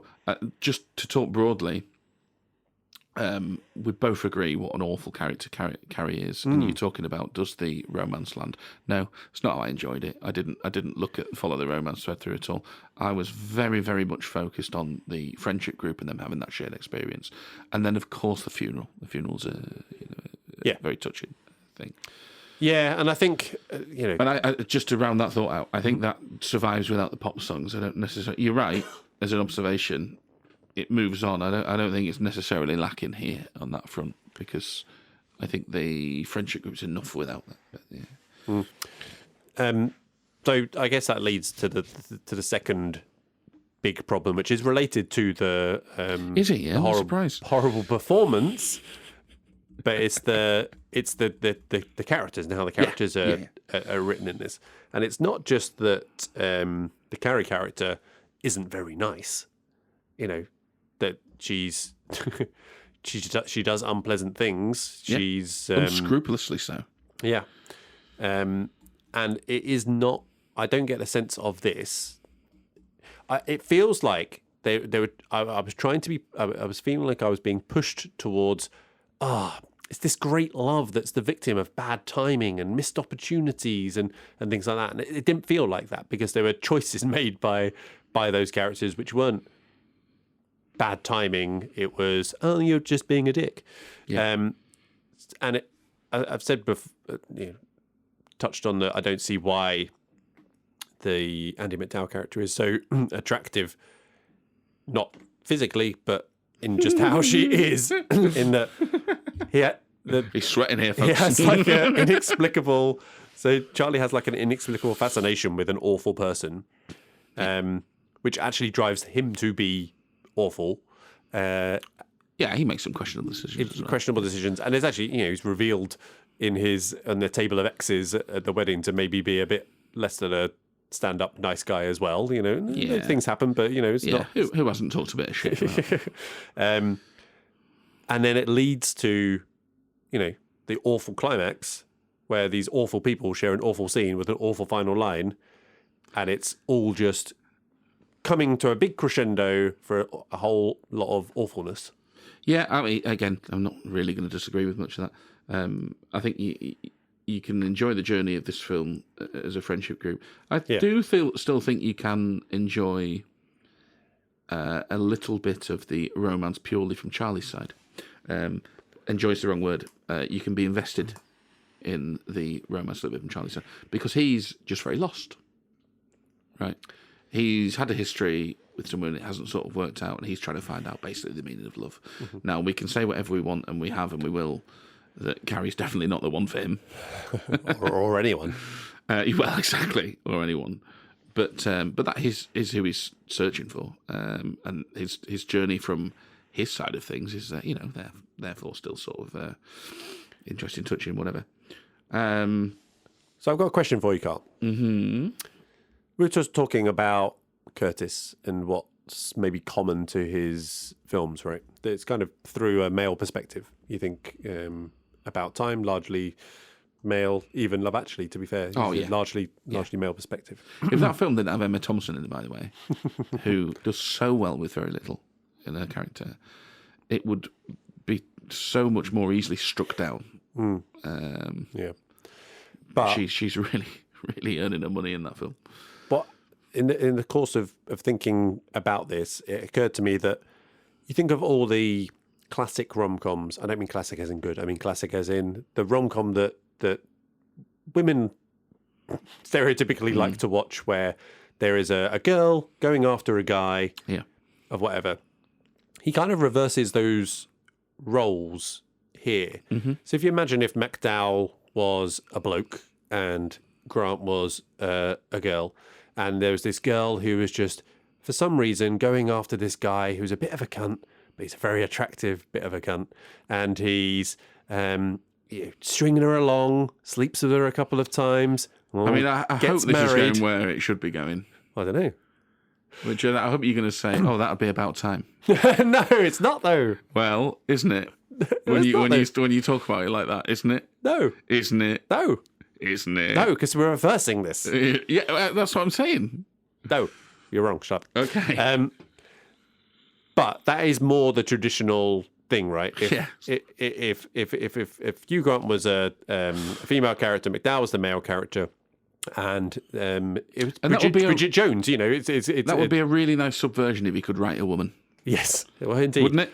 Or if Andy McDowell could act, I'll take one or the other. Yeah. Well, so if McDowell was the one the doting idiot, falling for Grant's absolute bastard, becomes a lot more traditional. Would that make me like it more? Maybe. I mean, you're susceptible to the. I don't know if I'm susceptible to that type of movie. Though. I'm thinking back to any of those type. Though, are there any that I like? The ones I like more might be these other ones. No, but like the traditional rom-com thing, like where basically it's always through the male perspective, right? Your traditional rom-coms are always through the male perspective. Even if the man is chasing the woman, it's always like the man is the protagonist and the co-star is the female. Always. If you're talking about, is that true though? In the female-led ones, where, for example, you've got what's his name, Patrick Dempsey. Yeah. Let's throw him out there as like here's an attractive, dark-haired man who someone is going after. I think that is through the female perspective traditionally, and it's designed for a female audience, right? Which film are we talking about here? Any film. Just with Patrick Dempsey. Yeah, just a Patrick Dempsey romantic comedy. I don't know. I don't think it matters which audience they're for. I think they're still written through like the male lens. So think about like Matthew McConaughey, Failure to Launch. Have you seen that? No, but go for it anyway. It's typical like McConaughey pre-reconnaissance, right? And it's about basically this man-child who won't leave home and all the rest of it. But then he finally meets the girl who's going to transform. And it's all about, even though, there's a man and a woman in there, it's still all essentially about how the male character's arc goes, right? And that is how most rom-coms are written. Also, by the way, you think about Bridesmaids, which did subvert that. Bridesmaid got fucking panned, right? By a lot of people. But it's like, it's probably not for you, actually. This is what it looks like when it's written the other way. And you don't have to like it. That's what it looks like when it's the other way. So yeah, I think there's maybe two traditional rom-coms then, because there's one where it's a double header where they're trying to tell it from both perspectives, in but terms are of they ever? I guess that's what I'm saying. Yeah. So I think that the plot is trying to take it from both perspectives, and it's written from there. But yeah, you're probably right. It's probably more from a male perspective. But then there is that second one where it's very much it's all about the woman and chasing the man. You get fewer of the man focused man trying to attain a unobtainable woman. And you get Notting Hill is one of those. Yeah. Yeah, it is. About Time is to a degree one of those as well. This is one of those, but and they've all got a common theme of To bring Curtis. this back around, though, so in theory, you're looking at it, you go, well, they've subverted that. Yeah. Have they really, though? Because it's still all about Charlie. And it's still all about his... Yes, he might be the one being chased and, maybe manipulated or whatever, because he's too much of a sap to resist her when he should do when she's married and all the rest of it, and she keeps pulling him back in. But it is still all about Charles and his arc and what he thinks about love, and will he find the one sort of And I think that's essentially where I reached to, because I was like, oh, that's interesting, they subverted it. Is that worthwhile exploring a bit further? No, actually, it doesn't actually make it or improve my enjoyment of it. No. But yeah, I thought it was worth raising to see if there is anything to go out there. I mean, Curtis's problem... It really is. He's just very bad at writing women. He's not unique in that sense. Let's be fair, because so often that is the yes, unfortunately. That's the case. Some things I liked about production, and again, it's leaning into, I guess, selling you this idea of things you can relate to, but can probably never attain. But my God, you'll enjoy watching the weddings. Oh, what? It's the big 4-0 this year. Get used to that. The weddings. They are just selling you the picture-perfect English wedding. All of them, right? Yeah. Church, the marquee, seeing the couple off in the car, which isn't really. I don't think. No. I mean, my wife and I really did head off before the rest of our party carried on partying. We really did head off on honeymoon on that night. But that's not usually the thing, because you've got to book the registry office and then you've got to book the flight, and they're different things. And a funny best man speech. yeah, exactly. You ever done a best man speech? No, I've never been a best man, thank fuck. Yeah, I've done one. Yeah, I'm not upset about it. Yeah, I could be going, oh, why doesn't anyone like me enough? So no, I'm fine. I get to enjoy a wedding for being a wedding. Thank you. It's I already had one wedding I couldn't enjoy. I think I did okay, but I've been to some weddings where there've been some bad best man speeches. I've heard a couple of good ones as well, but I've heard some bad ones. Yeah. They're staying at a classic English pub. By the way, how fucking awesome does that pub look? The one in the first wedding. Yeah. Just have a bottle of whiskey. Yeah. Push on through till morning. All right. Like, yes! with your wing backs, your big high back chairs and everything. Yeah, really, really good. I mean, you said it. All the weddings. So then, of course, we go to Scotland. Yeah, we've done the classic old country English wedding, and then we get the one with the loch and the mountain, the bagpipes, the castle, the bagpipes. Yeah. I've been at a wedding with bagpipes as well. No. I love bagpipes from a distance. Like how far? When they're played well, and you're not it's not droning right, because they're a very loud instrument. Have you ever played them? No, I've never played bagpipes. How'd it go? Managed to get a few notes out of it. But what are you doing, lads? Yeah, no, I like it, but yeah, and I think it does just have that. Any classic version of a wedding, like British, you can think of, it's here, and it's just another thing of you can live vicariously through this film. Yeah, I think it's definitely selling a version of life. Yeah. It's probably not one realistic. That we'll have. Not a realistic one. But one that for some reason we kind of think we might or enjoy watching. And we don't know why, but we do. The only other thing I've got on production is the final scene. I noticed it on original watch, and I noticed it this time as well. That there's clearly some ADR going on, because obviously you've got the rain going on, right? Yeah. And it seemed really off on one of Hugh Grant's one of his final lines, where they're face to face in the rain, where he's doing a lot of bumbling, and it's like he can't recreate the bumbling exactly, can't replicate the bumbling exactly right. But it's probably it was probably distracting and stood out. And I never noticed these things, so it must have been, I don't know. But it seems odd that they. So there's ADR. The one I noticed was when I forget her name, Scarlett. When Scarlett jumps up on her American squeeze at the end, and she jumps up and says something into his ear that's clearly ADR. So they re-recorded a lot of scenes, no matter how complex they were, because trying to get McDowell to act. No, still not happening. Yeah. Any better second time round? No. To get rid of some of the fucks. Oh, really? Yeah, for It's like rated R, right? I think. yeah, but for other audiences like Italian and American, they recorded. I think American might have gone the whole way, and they re-recorded a lot of them, so it was always bugger, bugger, bugger instead of fuck, fuck, fuck, because obviously that's a bit of a callback that we keep doing from Charlie. Italian one, I think I read that they replaced the first fuck, fuck, fuck with bugger, bugger, bugger, but then went back to the fucks.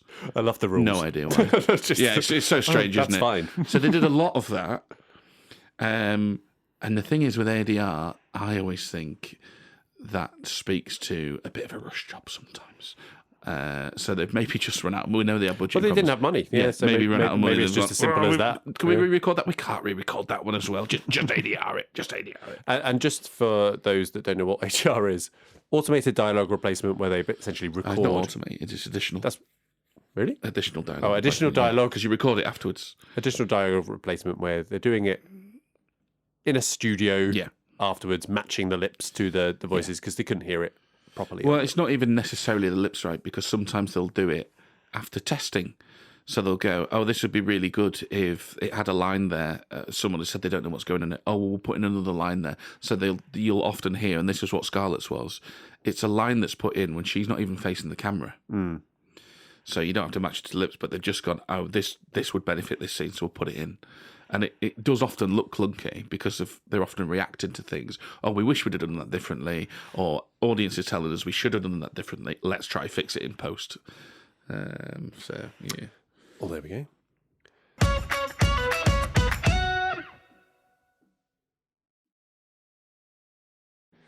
Okay, well, we're going to move on to the plot. But first, I didn't even hint at a game, Carl, but I've obviously got a game for you. And pleased to hear it. It is time for that game. And I've called it 4 X's and a Y. Ooh, Castlemaine. No. Nice though. I used to drink that all the time in the first year at university, you know. It doesn't even exist anymore, does it? No, and apparently that was like, because Australians don't drink Fosters. Castlemaine 4X. Yeah, but I think 4X was one that Australians might have actually drank, yeah. Fair enough. No, I used to love 4X, yeah. No, this is unfortunately not related to that. It is a naming game. So I'm going to give you the categories, and you have to name films or actors, I'm going to tell you which, from those categories. What about actresses? They'll be in the actors, or actresses, she. Yeah, they're all the same things. They will be in the format of 4 X's and a Y. So if I asked for movies and I wanted 4 weddings and a funeral, you'd have to name 4 movies with the word wedding in the title and 1 with the word funeral. Okay. Yeah? Understand? Yep. Let's see in a minute, shall we? All right. Well, we're starting off nice and easy with the example. So number 1, films, and it's 4 weddings and a funeral. I mean, wedding. Jesus Christ. The Wedding Singer jumps out, obviously. Right. Death at a Funeral. Okay, we're not going 4. We're going. No, let's box the funeral. Okay, fine. Box Funeral's done. Right. So now we need 3 more with wedding. Yep.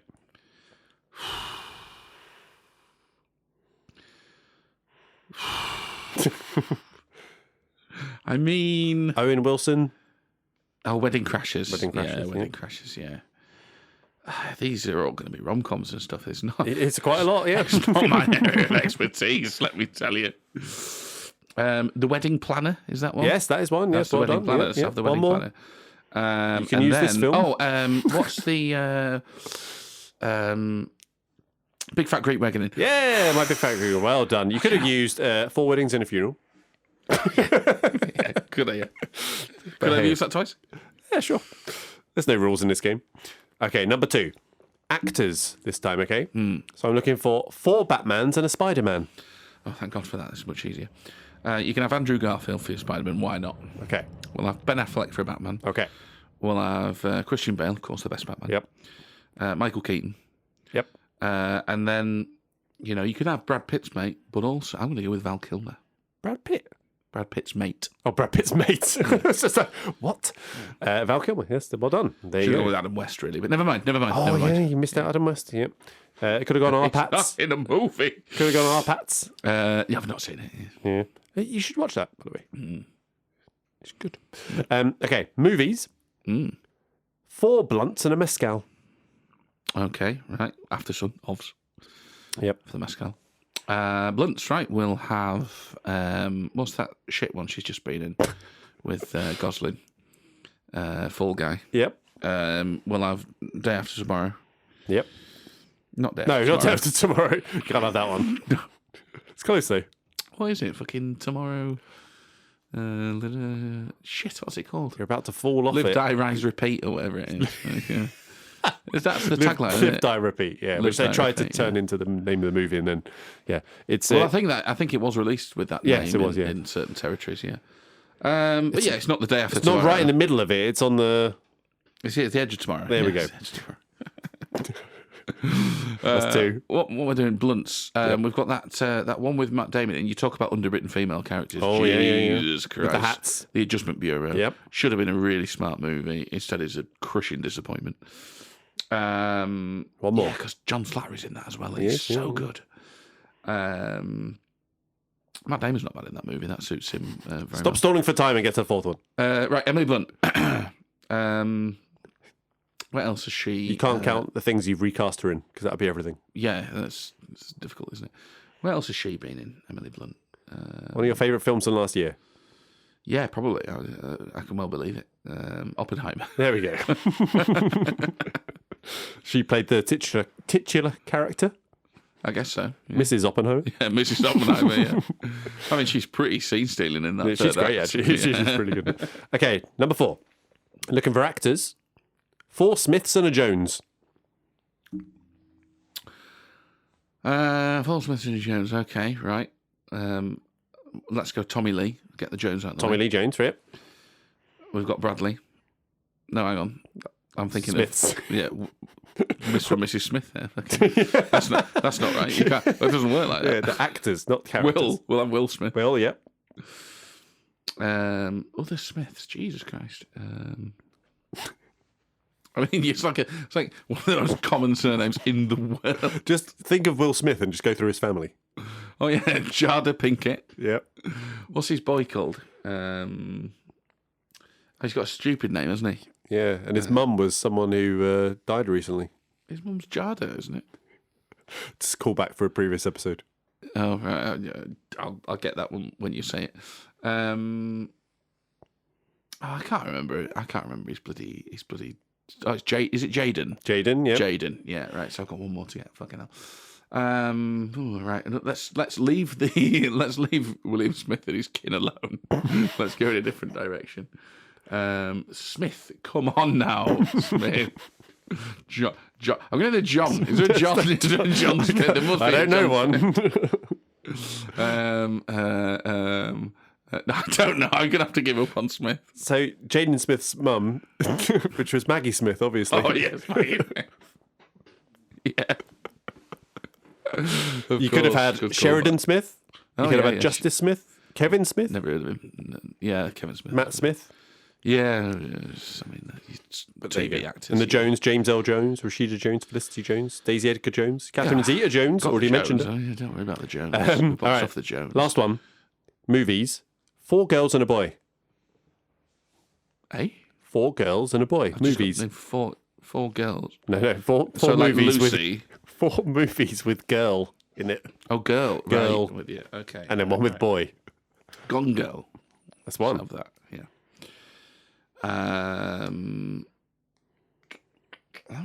Yeah. Girl. No, this is not going to go well.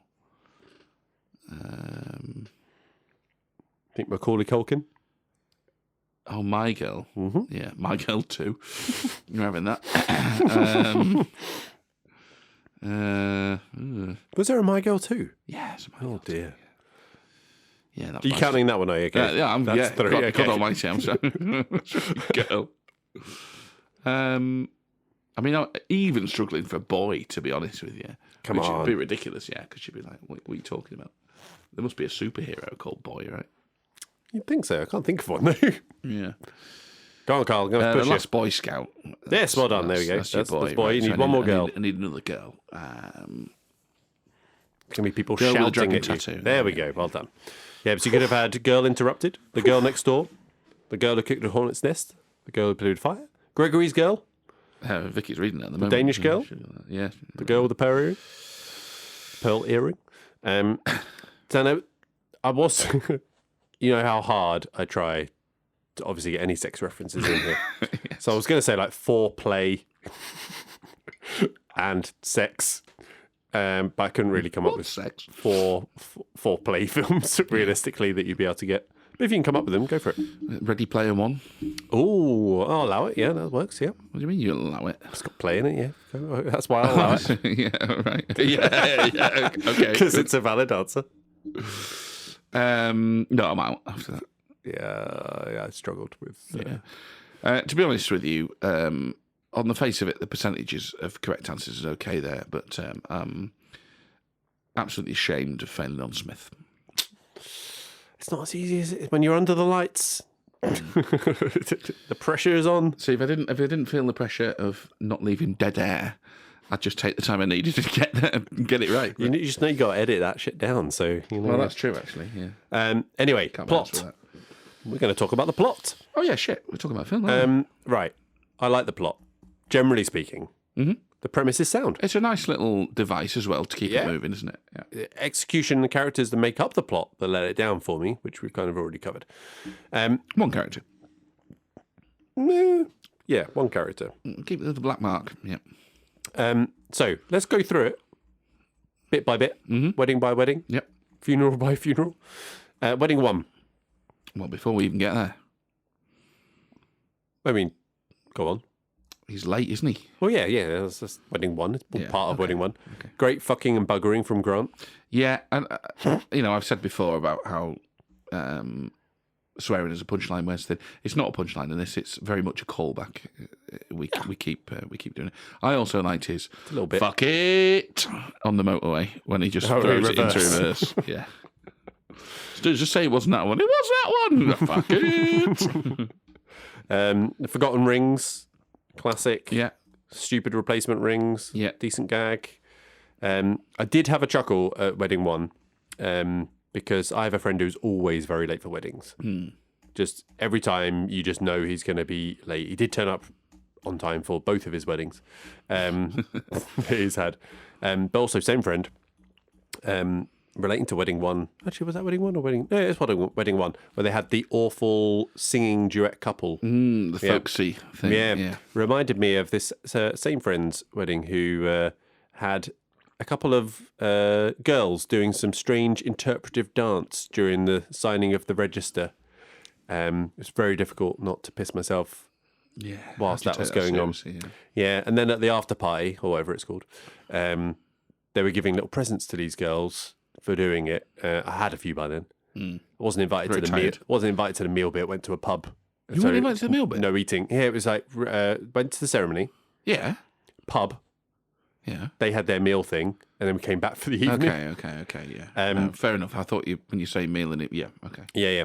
So came back for the evening bit. They were giving the gifts out. Had a few by then. Yeah. Hadn't eaten. Fair enough. And what I thought I was saying quite quietly, something pretty derogatory about the performance of the two girls. Yeah. Apparently not so quiet. No, You had to be told to shut the fuck up by my friend Greg. So yeah, good times. Did maybe a little chuckle whilst watching Wedding One. I thought there was a good line with when he meets who turns out to be Henrietta's brother, I think, where he's like, "Oh, how's that gorgeous girlfriend of yours?" He's like, not my girlfriend anymore. Yeah. Oh, thank goodness for that. I heard she was screwing thing on the side. In case you didn't work out. She's not my wife. It's a solid gag, that. Solid gag. Solid gag. Thoroughly excellent best man speech as well that he delivers as well. Short. Don't know if it was intended to be like they cut out a lot of that speech and they just sort of shifted to the end, but I don't know. Now, the one I delivered, and you'll like this. Not short. Not short. I'm shocked. Although I did open up with a joke that said, I know the bar opens after this. You have mentioned You needn't worry. I practiced this and I've got it down to a tight 90 minutes, which went down very well. And also wasn't far off. Yeah. And I thought Carrie comes across as a bit of a dick in Wedding One, but nothing too major. Yeah. low on the dick scale. And if we're on dick watch, which we always are, Yeah. let's face it, quite low on the scale. Yeah. I like the bit. There's a lovely moment from Matthew and John Hannah McCallum, which is we touched on. It's lovely as he gently encourages the girl to go after the deaf brother. What is the brother's name? Is it David? David. Yeah. Go after David. I like the bit We probably shouldn't just call him the deaf brother. Yeah, should the we? deaf brother. Yeah. Let's define him by his disability. Yes, exactly. That's what we do, isn't it? I like the bit where Charles meets the sort of the old guy. He sits down and go, "My name's Charles." You go, "Don't be ridiculous. Charles has been dead for years." It's a different Charles, I think. I don't know my own brother. And he reappears in later. He does, yeah. What was the joke we get later with him? Bride or groom? I think it's quite obvious I'm neither. Yeah, no, it's good. Yeah. What's better than dementia for laughs? Just to tap into McDowell's poor acting again, though, just to do your job for you. The evening's just getting going. I don't like to go on about the same thing over and over again, Carl. This is before she goes back to the pub, so he's agreed to be like, he's going to go back to the castle. Yes. And then she's like, "You come back to the pub?" He's like, "Oh, well, no. Why don't we stay here and have a few drinks? Even just getting going." And she cuts him off. And she just like, "Oh, I think we know that's a big lie." And the line delivery is like so curt. It's like, what's going on? Was that banter? Was that supposed to be playful? Yeah. It sounds like, "Oh no, you've just been a bitch and walked off." Yeah, that's exactly what it came across. So she needed some way to do a polite refusal as to, "Well, I'm not going to stay around drinking this marquee while everyone's passed out." Yeah. Of course she did. But why so curt? Again, I think bad acting, I've got to say. Yes. Yeah, needed like a physical touch or something to be like, "Oh, I think that's all a bad lie." No, I'm telling her how to act because, quite frankly, come on. Yeah, I mean, yeah, obviously. And you look marginally worse than she does. I think that's what we're saying, isn't it? Not about the looks, Carl. Not about the looks. Only marginally, but the bit with the guy and I think I'm in there in the pub. Yeah. Obviously, that's I think I'm in there. Yeah. But I like I was at school with his brother. Tremendous bloke. Buggered me senseless. Yeah. Again, bit of shock value. Yes. Quite funny. Nothing's more British than buggering. This is it. Again, we're tapping into that same thing of like... Public school. I don't know anyone like that. No. Right? And I think they're a twat. But somehow I go, that's British. I can recognise that. Jolly good old chap. Yeah. I'm there lapping it up like a good little boy. Yeah, it's weird, isn't it? So, yeah. Okay. On to Wedding 2? Well, I've written it down here. Wedding 1 was lovely. Wedding 2 is shite. But here's what I like about Wedding 2. They still end up together as a group of friends. And they still sort of come together and agree to make the best of it. They do. And I think that's the heart and soul of this movie, that friendship. Yeah. So 3 months from hook up to marriage. That is speedy work with no illegitimate pregnancy in sight. Swift. I mean, just having been involved in a wedding. I mean, that's impressive from a logistics standpoint. It's not a small wedding That's true. Actually, they were having there. Just a 3-month turnaround from, assuming they got engaged. I don't know, 4 weeks in. It's a 2-month turnaround. Just to have availability at the church. Reeks of nothing cancellation. else. The reeks of cancellation. Yeah, got to read your bands and all that shit. I mean, this takes time. Yeah. I'm calling bullshit. Well, this is what I always thought about that fucking terrible show, Don't Tell the Bride. Oh, they're not real weddings. No, of course they're not, right? And this no, Don't Tell the Bride. That's different to Love at First Sight, isn't it? Married at First Sight. Yeah, but it's the same. They've got the same logistical problem in that the way weddings work, guys, you can't not tell the bride. Yeah. And I had that problem from the get-go. You go, please don't swallow this. Whichever girlfriend I was with at the time, it's quite obviously made up. Yeah. But they do, don't they? They do, don't they? So Wedding 2, they're making the best of a bad lot, and he gets stuck in the bedroom. Table of X's, and then the bedroom. Oh, the table of X's. Yeah. But that's all after having he's found Carrie has a. Oh no, is that before Carrie has his fiance there? Good question. He's not having a good time anyway. I think it might be before, but yeah, he's not having a good time. But I really like that bit in the scene. I mean, obviously, this sex scene, and this is where David Haig is doing his best work, just being ridiculous, right? Ludicrous. The sex scene's funny, but the bit I really like is Charles has suffered through it, and then he hears, "Oh, we should have another go." That's it. And he just goes, "No, I don't think so." And he just comes out, there we go, found it. They're holding up the pencil. Yeah. I really like that. It's a nice little... Yeah, Grant does really well in a couple of these scenes. On the table of X's, where he's just getting it from all sides, and then like they do the ding, ding, ding, ding. He goes, oh, great, speeches. Yeah. Just to like, oh my God, make it stop, make it in. More. No, but you're right, he's not having a good time, and this brings us back onto Carrie again. She doesn't care about any of that, but she just relentlessly leads him on. Yep. Yeah, I mean, she's just a horrible person. Yeah, she's literally got a fiancé there, sees him off, and is like, come on then, let's go. Yeah, it's an awful character. Yeah, I mean, we've already talked about the Kristen Scott Thomas revelation to a woman. I did find it initially, I was just like, oh, she's talking about Charles. Like, it wasn't like it didn't seem like it was meant to be too much of a mystery. I don't know if it was intended to be a grand reveal at Wedding 3 or not, but something that I sort of saw coming on initial watch as well. And if you did, yeah. I think I knew. Yeah, she was talking about Charles at that point. Yeah, but yeah, but she's already had a couple of like glances at him. Yeah, exactly. Yeah. Another funny best man speech. All of his exes were dogs. So glad so many of them are here tonight. I've been at a wedding where there was a best man speech like that. Yeah. And people are sat around going, "Oh, I can't believe he's actually said that." Yeah, yeah, yeah. Funny from a distance. Yeah, exactly. Yeah. And then we go to sort of a pre-wedding 3. Yeah, this is the first time, isn't Interlude. it? We sort of break out of the structure. Yeah, where we absolutely confirm Carrie's a cunt. Mm-hmm.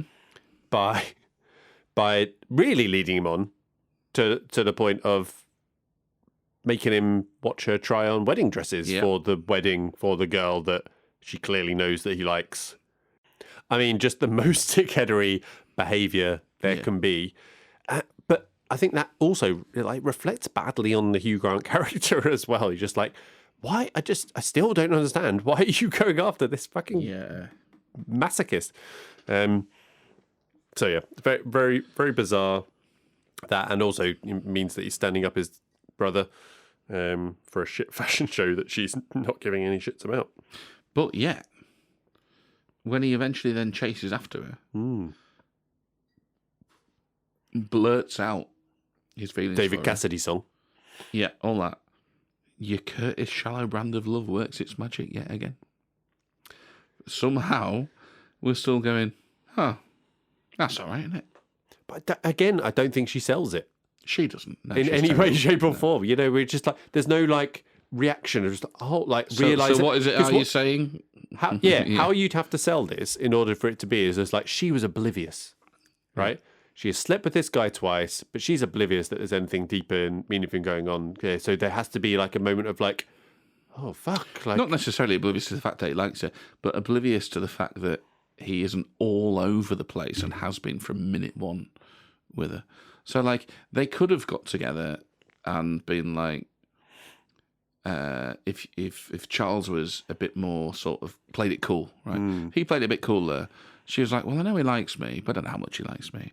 But it's so obvious that he's been head over heels from the get-go because he can't get a fucking word out in front of her. But only now somehow she's like, oh, you really like me, do you? Where's this come from? Like, well, he's always been like this, obviously. But I'm sure she didn't react in that way anyway, so it doesn't work. She again, she's not selling it, but his side of it is... He does well. Is very good, yeah.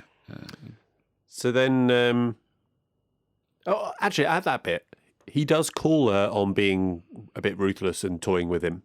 He does? During that speech. But they completely, like, gloss over that. Like it says, oh, yeah, no, I think I love you. But then we go on to Wedding 3, which is Carrie the cunt, and Hamish. Who, maybe the idea there, by the way, maybe the idea is that she's supposed to be, and again, you could You can level this at Curtis as well, although in Curtis's defence, even if he'd written it, she couldn't act it. Maybe the point is supposed to be that she's also going through a bit of conflict and she doesn't know where she is. And so it's like, oh, well, now you've actually said that, and I need to hear that out loud because that's how insecure I am. Yeah, I've read that in a couple of. I think the Roger Ebert review was like, oh, she's not as confident and that's all the thing front, on the thing. Which like, but that isn't. No, she's not selling shown it. It's in not any way, shape, or form. She's not selling it. Could be. Yeah. That could have been. Yeah. Because that would actually help to explain why is she marrying someone that is. What do you reckon the age difference is there? Oh, like 40? 40 years. 30 years, like yeah. Why is she doing? Yeah, exactly. Doing that. What is the? But you don't, no, but I agree. They're not. So. They're not selling that. I agree. No. Why would you go to that wedding if you were the Hugh Grant character out of interest? Because the plot demands it. Why do all his friends that go there? She said, didn't she? She said like, which I guess hints at the thing of her. Yeah. Not being where she wants to be. I'm trying to address the balance. I want as many of your friends as possible because I haven't got anyone, sort of thing, I guess. I still maintain it is underwritten, but the more we talk about it, the easiest fix for this would have been McDowell acting better. Yeah. Yeah. So at that wedding, so there's obviously the Fiona reveal to Charles, which I thought she delivered. It came across as quite a sad, tragic's a bit far, but I thought she delivered it well. Still not really clear why she's so. We never really go into that, do we? Yeah, head over heels with her and stuff, and it's a bit of a strange side plot. It doesn't really add anything, really, does it? It doesn't develop the plot in any way. It doesn't progress the story in any way. It is just oh, okay. She likes him. She needs to say it at some point, I guess, because she could just not exist and probably not make too much difference. Or that whole thing, she could just be true. Yeah, it wouldn't make any difference to the overall story. Because what's the character really adding? He reacts. So the thing that would have made that different is that in Wedding 4, it turns out that he's marrying her. Yeah. After she's come clean, right? But that's not what happens. Now, I don't know, I'm skipping ahead, but I don't know if that was meant to be what the reveal might have been. It's classic Curtis, though, right? It's classic. We've got this friendship group. I need to redress the balance a little bit. It's a bit sausage heavy. Better put woman in. All right, you're going to do a really good job writing it? Nah, probably not. Just chuck her in. Yeah, What about if she was in love with our protagonist? Cool, what are you going to do with that? Nothing really. It's a throwaway. Yeah, So a bit strange. But I already talked about the well-acted heart attack. Literally 0 CPR administered. Yeah, there's nobody know what Someone they're get a doing. doctor. Okay, here's a doctor. Let's just carry him into the other room and look at him mournfully. Which I did. I know CPR is impossible to do on camera in any way realistically. But come on, guys, a bit of fake mouth to mouth or something. Try. Come on. You remember that Vinnie Jones advert? The Staying Alive.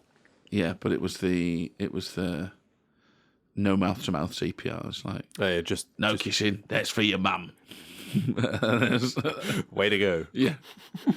Right. Anything else from Wedding 3? I think my next note is on Funeral. Wedding 4. So we obviously get the funeral before Wedding 4. With Matthew's speech being pretty actually heartbreaking. Well, I don't have any notes on the funeral other than what I've already said. It's a lovely scene. Yeah. That W.H. Auden poem was made very popular again. Yeah, as a result. W.H. Auden is a homosexual poet who was married out of convenience and all the rest of it. And then they touch on, don't they? Like, that's another thing that's good, by the way, about Fiona's character. To be fair, or maybe it's Kristen, Scott Thomas again, but she's the one that's going. Well, yeah, I know, because she's made a couple of cracks earlier on in the film. I think she says to Gareth, "You're lucky," when they're talking about getting married. You're lucky you can never do this sort of thing. Because at that point, here's what's wild to me, it wasn't legal. Gay marriage not legal in the UK at that point. Really? Yeah. Oh, gay marriage wasn't. So you could do civil ceremonies, yeah. but you couldn't get gay. And it's like, you look at it and you go... I think meant homosexuality. This looks the same sort of world as I'm... it's a bit dated, but it looks the same. And then you go, oh, they weren't allowed to get married. Yeah, and to be fair, I do give it credit to actually including a not just alluded to gay couple, right? They do it in a, it's all nudges and winks to it. It is, and that's why half of them go, I didn't even realise that they were essentially married. Yeah. We've been talking about getting married all this time, and they sort of were. Yeah. I've written, I can't actually remember the bit, but I've just written Carrie just can't stop being a twat even at the funeral, but I can't actually remember the specifics of why she was a twat. I don't remember her being a twat at the funeral. She probably was. I'm happy to take it as read. There we go. And then we move on to wedding 4. So the mystery wedding. Who could the bride possibly be? And then it's, So Fiona's a cunt again. Yeah. Duck face. Oh, yeah. So this is like, because they're basically like a clique, aren't they? They're like a little cliquey thing. And as part of cliques, you get the bitchiness and the nicknames and the things like Scarlett that. isn't bitchy, though. Is she part of the group when they're outside the church waiting, where she's calling duckface and doing all that? She's kind of going along with it all and stuff, but not necessarily. Yeah, fair enough. Yeah. But they're all kind of having a bit of a giggle at her note that she'd sent about her friends coming within however many miles of it or whatever. And I did like the shame you didn't have a stag night. We did. Didn't think it was a good idea with the current. Again, Grant, really, that's how you deliver a line. Yeah. He's very good, really, isn't he, Hugh Grant? It's sort of like, you said this at the start, it's easy to see why he went on to have the career that he's had.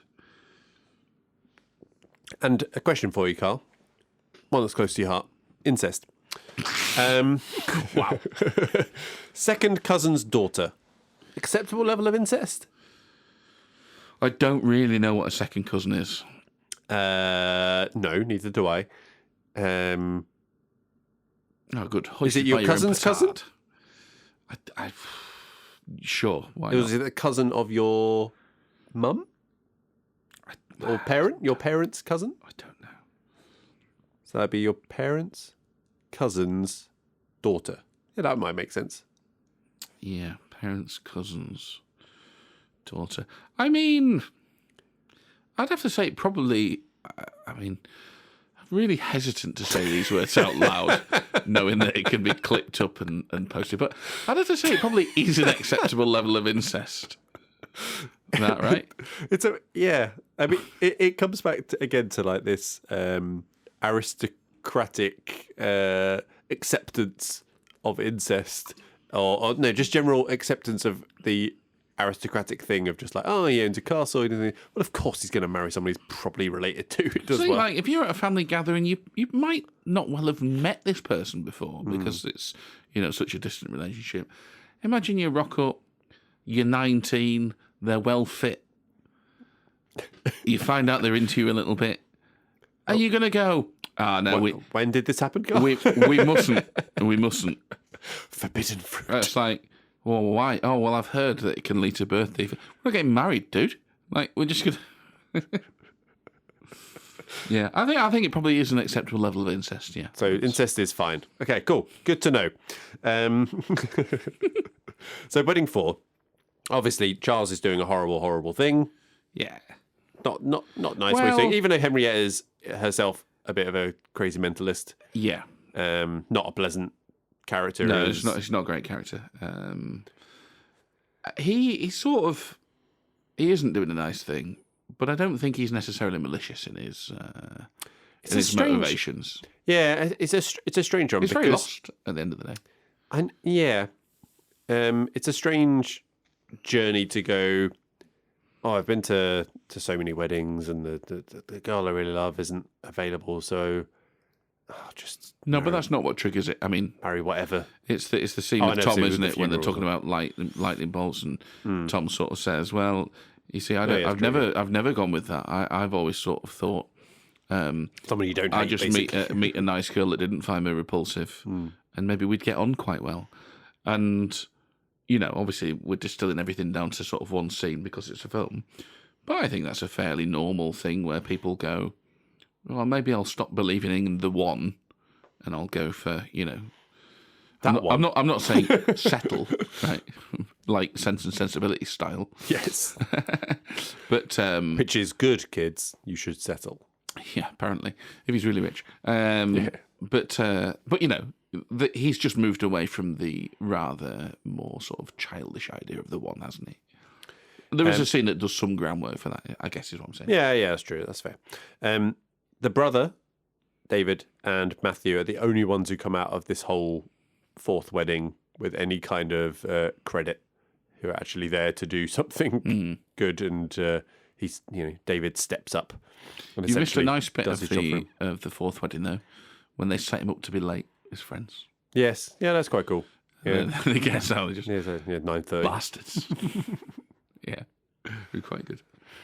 But David, great character. Matthew, great character. Yeah, and then of course we get the ending. We get the ending. Yes. No. I'm the bastard here. No. You're both cunts. Let's not be. I think what you've got to say is there's this group of friends that have had this journey, and ultimately it's all worked out for them. That's what you've got to say. Really? That's what Richard Curtis wants you to say.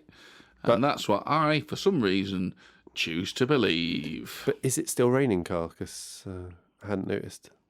Oh, Christ almighty, yeah.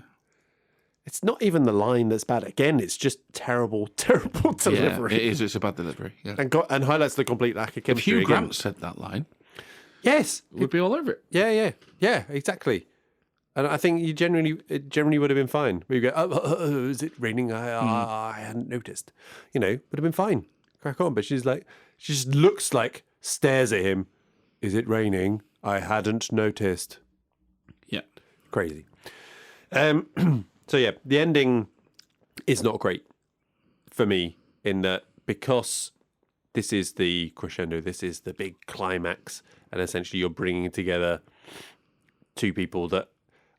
See, my understanding is that I should have been cheering for them, right? I should have been going, oh, can't they just get it together? Yeah, but and there isn't that. Let's say I don't care about those two. I it's very a romantic much comedy. It's literally the whole point. Yes, but I very much enjoy the friendship group moving through, navigating life, having some laughs on the way, and even if I've only seen that from Charles' point of view, I enjoy that he gets his happy ending, as they all do. I am just choosing not to get bogged down by the black mark that is Carrie. All right, that's everything I've got on plot. Have you got anything more? No. Alrighty.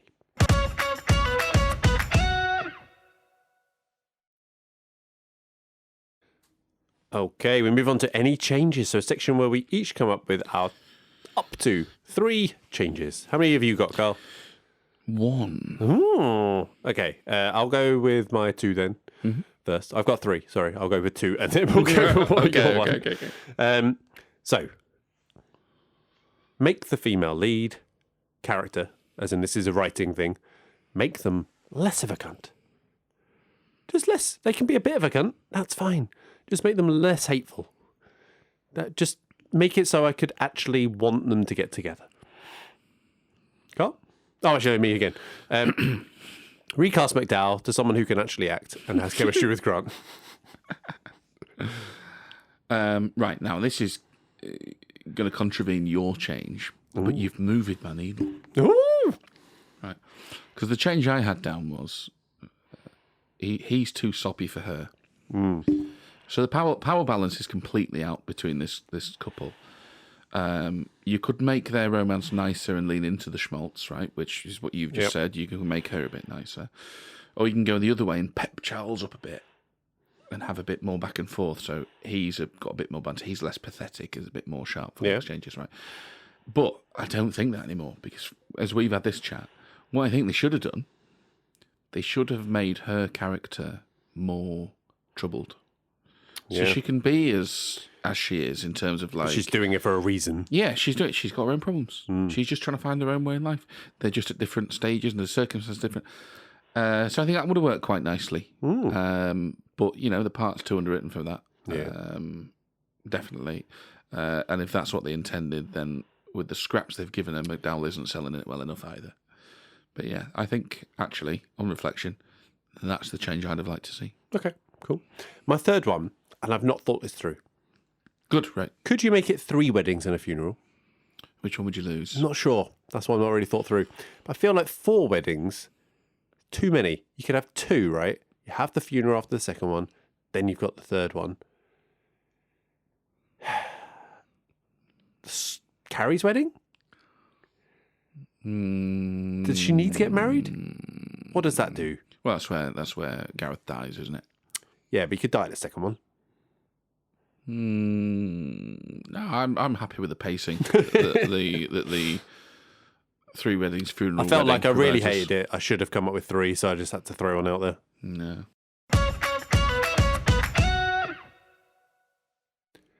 Okay, let's close things out with This Is Why You're Wrong, a closing statement from each of us where we make our last desperate attempt to movie the needle of each other. So, Carl, after you. Are you wrong? Probably not. I think you might be doing it wrong. I think that's the closest I can get to. I've been told that before. Yes. You'll see in my rating, I don't think this is a great movie either. I just happen to enjoy it. And I enjoy it purely through the lens of that lovely friendship group and possibly idolising or, a bit of escapism that Richard Curtis wants me to buy into in this perfect sort of life that isn't mine. And, even the central romance, when I look at it from Charles' point of view, I still... I wouldn't say I'm invested in it, but like the central plot line that is their romance doesn't get in the way for me because I can at least appreciate from his point of view. So it really does come down to how much you can let Carrie bother you and how much you can look at the vibes of this film, proper Richard Curtis style, and chill out and have a good time, mate. It says you, fucking hell. Right. So this comes down to the lack of authentic, believable, and supportable romance in this. This is a romantic comedy. There has to be both parts for it to be a romantic comedy. It's whatever you want it to be, so. No, it's not. It's a romantic comedy. Therefore, it has to have the romance and it has to be funny. It actually achieves the funny. It does that well. There are funny moments. I had a good time watching, as you say, the friends getting on, the funny things going on at the various weddings. But the lack of supportable romance is a result of both Andy McDowell's terrible performance and the rather strange choice to make both of the leads unpleasant to different degrees. Now, this means that it fails in its primary purpose as a rewarding romance. It builds up to a crescendo. It builds up to a climax where we are meant to be happy that these two fuckwits have got together, and I'm not happy about that, which therefore means that, as I said at the start, I think this could have been a 4-star movie. This could have been a very good romantic comedy with its setup, its plot, the supporting casts and characters that it's got, and it's been derailed to an extent where it's mediocre at absolute best for me. What? Getting in your own way. But has your needle been moved, Carl? No, I like this film. You're a stubborn bastard. What have you really said that I didn't already think? No, you've agreed with everything. Therefore, you should move. That's how it works. God damn. So I've got a difficult choice here. It's not that difficult. You just stop being a miserable cunt. Yeah, but the thing is, you've not moved my needle. Right, whatever. I'll take the win any form it comes. Don't worry about it. But it's like the very... What's our scale? really don't like. The really it's don't a simple like. 5-point scale. There's too much to enjoy throughout this film to say I really don't like it. It's ruined by these two major things. Do you ever? I saw a great comment on Letterboxd the other day. Well, it was a review, so somebody, and it was Red One. Somebody reviewed. Okay. And they said it's important to remember to score films as they are, rather than based on the films you wish they were. So he was sort of saying that like people are talking this up because they're trying to find good things, but it is actually a mess. It could have been better, but it is a mess. You're sort of doing the inverse here, right?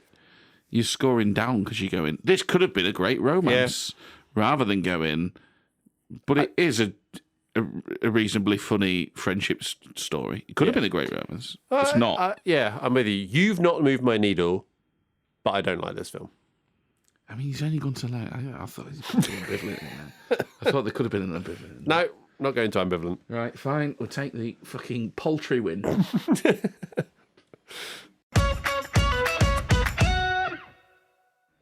Okay, let's close things out with the data. So, as always, start with our rating. So, IMDb, 7.2. Letterboxd, a bit more stingy, 3.4. Metascore, critics, 81. Too high. Loved it. Too high. What did you score this, Carl? 2.5. 2.5. Okay. Well, yeah. So, I scored at 1.5 on original watch. It's better than that. I might up it to a 2. Mediocre. Actual mediocre. Now I know what it means. Yep. Nominations. 2 Oscar nominations. Can you guess what for? Best actor. No. Oh. Best picture? Yes. Lost out to Forrest Gump. Well, it can't be best actress. That'd be ridiculous. No. Can you imagine? Man, that would be ridiculous. Do we get best supporting for? No actor noms. Screenplay, original screenplay for Curtis. Yeah. Okay. Lost out to Pulp Fiction. Fair enough. Yeah. Yeah. Case closed. Can you imagine like Curtis being up for it? He's like, well, what? Just no chance, have I? Yeah. Come on. Yeah. No chance. Rewatchability, Carl. Yes. Cinematic mush, mate. Yes. You know what? I've said yes. Yeah. Same as last week. It's fun to get angry, and there are funny bits in it that if I switch off, I could enjoy if I had to. Yeah. So yes. I think it's yes. Best scene for you? Probably buying the pygmy. Pardon? The pygmy. Probably buying the pygmy. The wedding gift for. Carrie. Oh, the pig. I was thinking. Yeah, no, that's fine. I was thinking a goat. It's fine. Carry on. Yeah, probably buying shop. the pygmy. Yeah, that scene. Yeah. The 50. What can you get for £50? Yeah, you can get that. the pygmy. Yeah, if you can find somebody else. £3,950. Yeah. What did you get? Well, he was considering that. Yeah. Give me an ashtray. Which is a shit thing to... Sorry. It's another shit thing to say. Well, she's very bad. Just buy me an ashtray. Yeah, Fuck off. She's very bad. 50 quid ashtray? Yeah. Anyway, mine's a funeral service.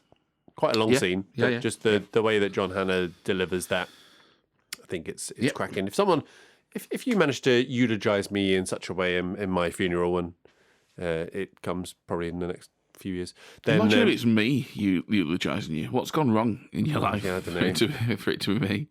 I don't know. Maybe we finally get it on, and it's just introduced as my very good friend. Yeah. Maybe that's it. But no, I thought that was the highlight for me. Lots of nice little other lines spread out through it, but that was the best scene. Best quote, Carl. I liked Must Be a Different Child, I think. Oh, right, yeah. Yeah. So mine was... I don't know if this is a common one, but he's talking to Henrietta, outside of the sex room. And she says, "You thought I was stupid. I thought you too was a submarine." And Hugh Grant just goes, "Well, you were quite right. Their music does have a naval quality to it." And I just the way he delivered it was just very, very good. This explains why you had such a lack of success in your teen years, doesn't it? We touched on last week. Yeah. I mean, there's lots of factors. Yeah. Who is your favourite character? Honourable mention for David. Yes. His brother. Agreed. Yeah. But it is Matthew. Agreed. McCallum. Yeah. It is Matthew. It is Matthew. The only one who comes out of this with any real credit as being genuinely realistic and entirely likable. No one's entirely likable, though. I think he's entirely likable. Yeah, but I'm saying like real people have flaws. I'm entirely likable. Fuck you. Let's move on.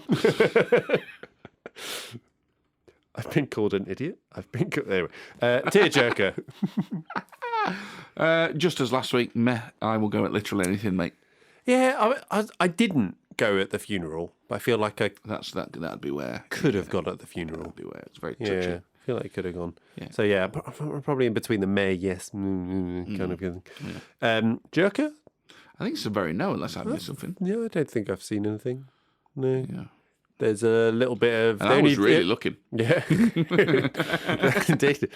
The only bit is with Hugh Grant and McDowell the first time in the room, but there's just like arm and back and stuff. There's nothing going on. Oh yeah.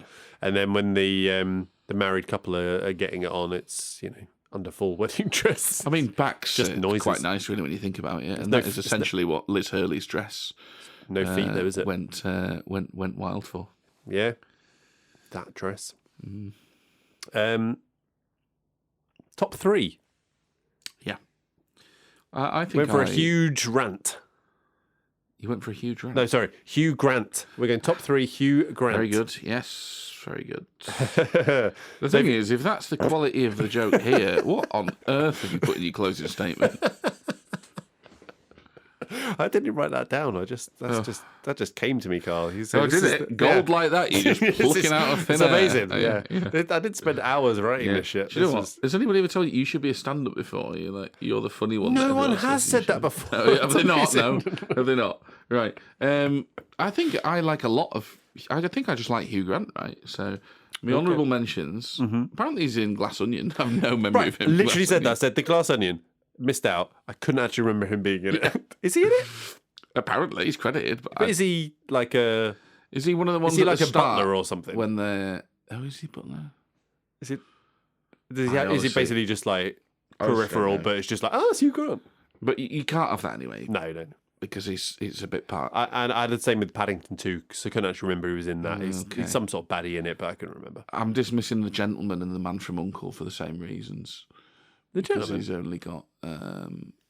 he's a decent-sized character in The Gentleman. He's a decent-sized character, but he's not. The Man from U.N.C.L.E. was similar. It's like I know he's like the spy master, isn't he? And something. Waverley, great bit of casting. If you watch the original series... I have not. Oh, yeah, of course, your dad was absent from your film habits. We've been through this. Sorry again. It's just a joke. Great bit of casting, but again, it's just a bit part. So my real honourable mentions are this film, Four Weddings and a Funeral, about a boy, which honestly, thinking about the subject matter, if I rewatch that, could come up. And Bridget Jones's Diary. Yeah. It's good. He's fine in that. Yeah. Have you got any honourable mentions? About a Boy, Cloud Atlas. Not seen it. I mean, he's in it. Gaps, though, mentioned in our Golden Globes, Heretic. Do really want to see that, just to see what he gets up to in it. And 9 Months, as I previously mentioned in this, I want to watch that because I want to see what mess they've made with it, with all those ingredients and managed to screw it up. Definitely not Four Weddings and a Funeral, although if we're just talking about his performance, it's probably up there. Yeah, it's very good. Sense and Sensibility, iconic. Definitely not. Oh, you can't, no.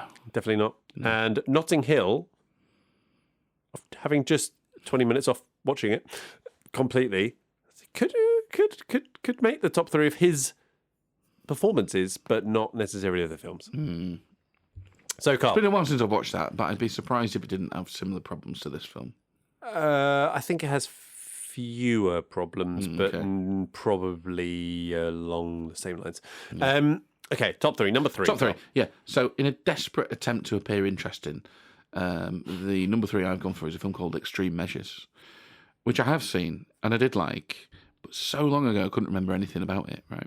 All I remembered was that he plays a doctor who discovers, or a surgeon or something, discovers this sort of drug or scheme called triphase. It's like a bit of like, oh, what's going on here? And Sarah Jessica Parker's in it. And I was like, oh, yeah. Couldn't remember if it was any good. I thought, well, that's at least not these bloody schmaltzy rom-coms that I'm filling my list with, so I'll put that in. Then, today, when I looked it up, found out Gene Hackman's in it. Oh, really? I fucking love Gene Hackman. So not only is that going to number 3, it's gone straight onto my watch list. I can't wait to rewatch it. So I do remember liking it. It's been a long time, but yeah, number 3, Extreme Measures. There you go. All right. So number 3, I've got The Gentleman. Yeah, okay. He's got a meaty enough role in that. Okay. And I did quite enjoy The Gentleman. Yeah, fine. We'll let it slide. Number 2. 2 weeks' notice. Oh, interesting. So I've gone for Love Actually, number 2. We've talked about Love Actually a fair bit, considering we've never covered it on the pod. It's No, well, unfortunately, we both like it. So Love Actually is my number 1. Christmas in it, mate. Yeah, well, yeah, it's hitting the mark. My number 1, music and lyrics. Drew Barrymore. Yeah. No, wait, no. Not seen it. Am I getting confused? Not Drew Barrymore. Yeah, Drew Barrymore. Yeah, I was getting confused with another thing. Yeah, that's good. Quite enjoyed that. Watched it quite recently. Fair enough. It's all right. I mean, it's not a strong top 3. But all those 3 films. It's weird, isn't it? He's really great, but his films you look at and you're like... Yeah, okay. I mean, if anyone challenged me on any of those, I'd probably back down fairly quickly. Yeah. But there you go. Carl, you got anything else for us? On the other hand, they will all be roaring cinematic successes. Well, exactly. So he'll be very comfortable, I imagine, with the career choices he's made. No, I haven't got anything else. Okay, well, that is all we've got. So if we move the needle for you, or even if we didn't, please do rate us, follow, subscribe, and give us a 5-star review wherever you're listening. It really does propose to the algorithm and get us out there to a larger, less divorced audience. Our Bluesky, Instagram and Twitter is MTN Movie Pod. Our YouTube channel is at Movie the Needle, and you can also find our page on Facebook and some occasional TikToks at movie.theneedle. No, at movie.the.needle. Doesn't matter, we don't do anything on there anyway. All details are in the show description, so please follow and comment wherever you are. So, from me and Carl, it's goodbye. Goodbye. I'm off to risk my life on the icy footpaths back home after having a fair few beers. So, Carl, if this is my final episode, please name it For Dingers and a Funeral? Sure. I'll put that in your eulogy. Yeah, thanks.